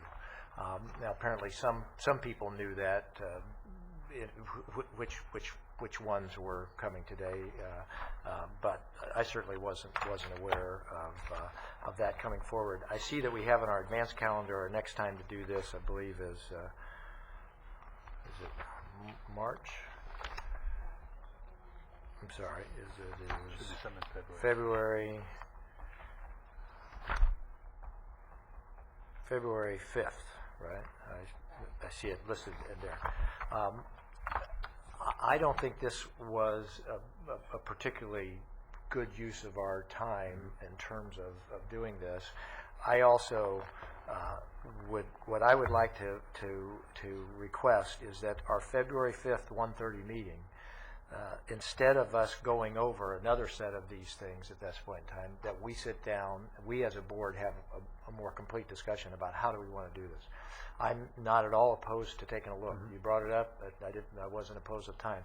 I'm willing to take a look, but I'd like us to be a lot more clear about what we think is an efficient way for us to take a look at this whole thing. So that'd be, besides making a motion to receive and file, I'd also like to make a motion that our February 5th be simply an opportunity for us to talk, and I really want to hear. I'm not sure what the right way is to do this. I think made a good faith effort to try it. I don't think this was very effective. I'd like to talk about it, work that through, and kind of think about a format, so that at a minimum we would lay out, and we would all know well in advance who's coming when and all of that stuff. So anyway, that would be my motion, is that we have another conversation about how do we do this February 5th at 1:30 and postpone the other action on this thing until that meeting. Do we want any suggestions? And to receive and file. I'll second. Okay. Chair, some comments? I have to request to speak. There it is. Supervisor Long? Yes, request to speak. I think that what would be helpful is whatever the CEO's office has been able to pull together, and I know we've seen materials already, probably volumes of materials. So I think it's difficult, the CEO's office looking at us and saying, well, what is it that you want? What is going to be the decision-making tool that's going to work for you? And if we're able to look at those 63 or 62, whatever bodies it is, and be able to cluster them in those that are identified as mandates, those that are not, those are, whatever natural criteria clusters you could put some of these in, it might make our work a little bit easier. If in fact we're looking at, those that are mandated, the only other thing we would look at then is efficiencies of the operation. They're mandated, and get them off the table. Because I was sitting here thinking, I don't think that it is a good use of time. These good people, it's not a good use of their time. They're already giving so much of their volunteer time. And the ones to come yet ahead of us to be able to go through this, we do have to have a better plan. And I don't know that I have an answer yet either, other than that initial first swipe is saying, you know, are there some that just absolutely we don't even need to discuss any further? They're just, they are operating, they're as efficient as they're going to be, unless one of us knows that there's a question of efficiency or an agency says there's a question of efficiency. But if it's a mandate, it's off the table. There's got to be a better way to cull this down. Okay. Right, this will take us forever in this way. Supervisor Parks? 50 years. 50 years. You're right. Maybe 60. I want to apologize to the individuals that are here, that it took so long for us to come out from closed session and then to get these requests for information just before the Christmas break. It was obviously, you know, some hardship. So I thank you for coming and giving us the report. And you're obviously, you know, been working for the citizens for some time and being effective, and we thank you for that.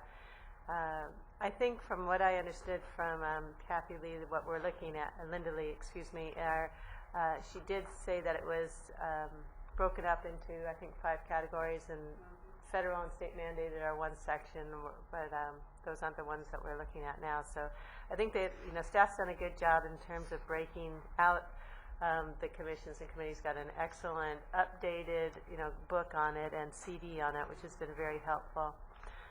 But I do think it would be helpful to kind of get all the information at once. You know, send it all to all the committees and boards. That same spreadsheet of questions, get them all back at once, and you know, so we don't have to slowly go through the process. I think if we have that, then we will be able to probably have better information which to say, do we really need to even go through this group here? But I think that will help us, and it will be informative to get that anyway. But otherwise, I'm thinking this is just going to drag out a long time. And it'll also be a good comparison piece, too, to see what the different boards are doing and give them some time to write it up, meet with their board, vote on this is our response, and then get it back to us. Good. Yes, sir. So is that one of the things that you'd be bringing up when we talk on February 5th? I mean, that's what I would just like to, like, maybe we want to modify what it is that we ask, and now that we've gone through it. But so what I think this does is it gives us all an opportunity to spend some time thinking about and talking with the CEO's office and et cetera about what we think may be effective things, and see if we can't, because that's an interesting one. I really would like to hear about a lot of thoughts as we go forward. So you're supportive of? I am, and you know, and even the question sheet, knowing that now I realize what my main question is, you know, can we consolidate and get that opinion from both the residents and maybe from staff too, you know, ways to get some more efficiency out of this. And also want to thank staff, and I also appreciate the answers of GSA, even though they put down, you know, we can do this without the community's input. You know, this is what we're here for. We can. It's not saying it would be worse or better or anything, but they can do it. And I think, you know, it's a touchy situation where you're dealing with people who have been appointed, often by the members of the board when we're talking about these committees, and they're appearing before us. But I think we have to be really open-minded and realize that we want staff to give us their opinion, and I think it was a fair opinion. I don't disagree with how they responded. So I just want to point that out too. Is there anything that from the CEO's office that you can help us to make this a little bit, you know, instead of starting out here with this information, we can consolidate a little bit more so it's a quicker, easier understanding? Well, what our office can do, facilitate your discussions on February, is put together the proposed tracks that we're able to cluster in 5 areas or 5 categories for you to take a look at and come back with the directions of which category, which commissions you would like for us to start working with the committees or the agency. But I am readily available to provide that information to all of you. I know one of the Supervisor Parks said something in regards to if we're sending this information out, maybe you could make some calls, figure how long some of these committees would require to respond, so people like that would be up on an airplane and doing that, so we have enough time in advance. Definitely. And it would be, so we don't put under the pressure, because we want to make a really thorough review and do it right. So exactly. Okay. And we'll be looking at the summary report and come back with that recommendation for you. Can I respond Sure. to that? Yeah, if I would offer, I think that phone call even is premature, because when you say, well, how long is it going to take you to respond, it depends on what kind of questions we're asking, and until we lock in those questions.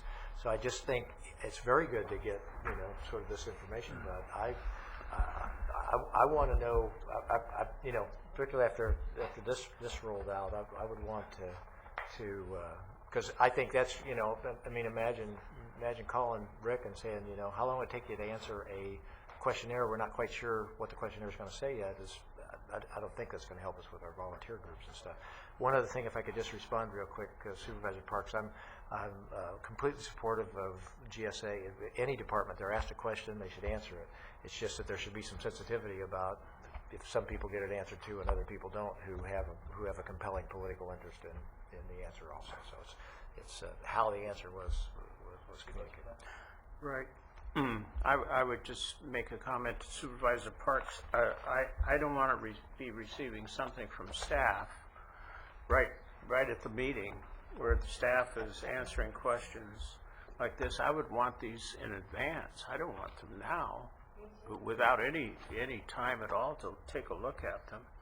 And then the one question, do these meetings, you brought this up, achieve quorum an average of less than 70% of the time? That's confusing. I hope that we haven't left the people who have come here today completely confused. We're not making any decisions at all. We're not making a decision even on not reviewing mandated. We haven't made that yet, for sure. Commissions. Yours is non-mandated. That doesn't mean you're going to disappear. So please don't go away thinking that you're going to disappear or that you're going to be combined with the Florence. Help me a minute. MAC, yeah, Municipal Advisory Council. None of that's going to happen. Please don't leave with any of those conceptions in your mind. We're not talking about that. No decision has been made here at all. Yeah, I just wanted to, I guess, try to understand better what we will be doing at the next meeting, because I think staff has done a tremendous amount of work in response to the request to pull this all together, give us an update, and we have that update in as you said, in a formal document and a CD. And maybe we all individually have to spend a little more time looking at that. But to come back on the whatever date that is, the 5th, and to have a good discussion about the clusters and what is it we're expecting and where do we want to go with this before we do any further outreach to any of these committees and commissions and boards. Because once they receive it, like good Florence there, they take it seriously. And they may feel they're under attack or their roles being questioned. So I think the board needs to give clearer direction. Great, thank you. I know, Ms. Robinson, you want to say something? Oh, I was simply going to suggest that what we do is provide your board in advance of the meeting where you're going to have this discussion, a little more detail on the tracks, some of those things that you may want to look at, the tentative calendar that we had put together so that you know what that looks like. And if you change it all because you want to change the process in February, that's fine too. It's just that we'll provide each of your offices with what that looks like. Okay? And then we won't be doing anything in between time. Great. Okay. Thank you very much. So do we have a motion just to receive and file if we want to make that? No, so wait. My motion is to receive and file and to change our calendar so that the February 5th 1:30 time certain is to exclusively give try to develop a better process and give clearer direction to CEOs about how we want them to proceed. Do we have a second to that? Yeah, I second. Okay. We'll vote.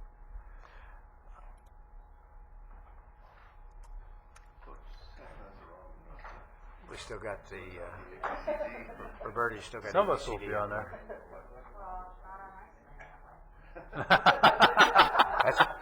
That's because they disbanded the Board of Supervisors and they went to consolidated us with APCD. There you go. I like it. Yeah. We lost our job too. The voter actually is on the. That's vote right. on the clerk's screen definitely says Supervisor Bennett, Long, Foy, Flynn, and Parks, and all are voting in favor of. There it is. Great. I think that's it, and we are adjourned.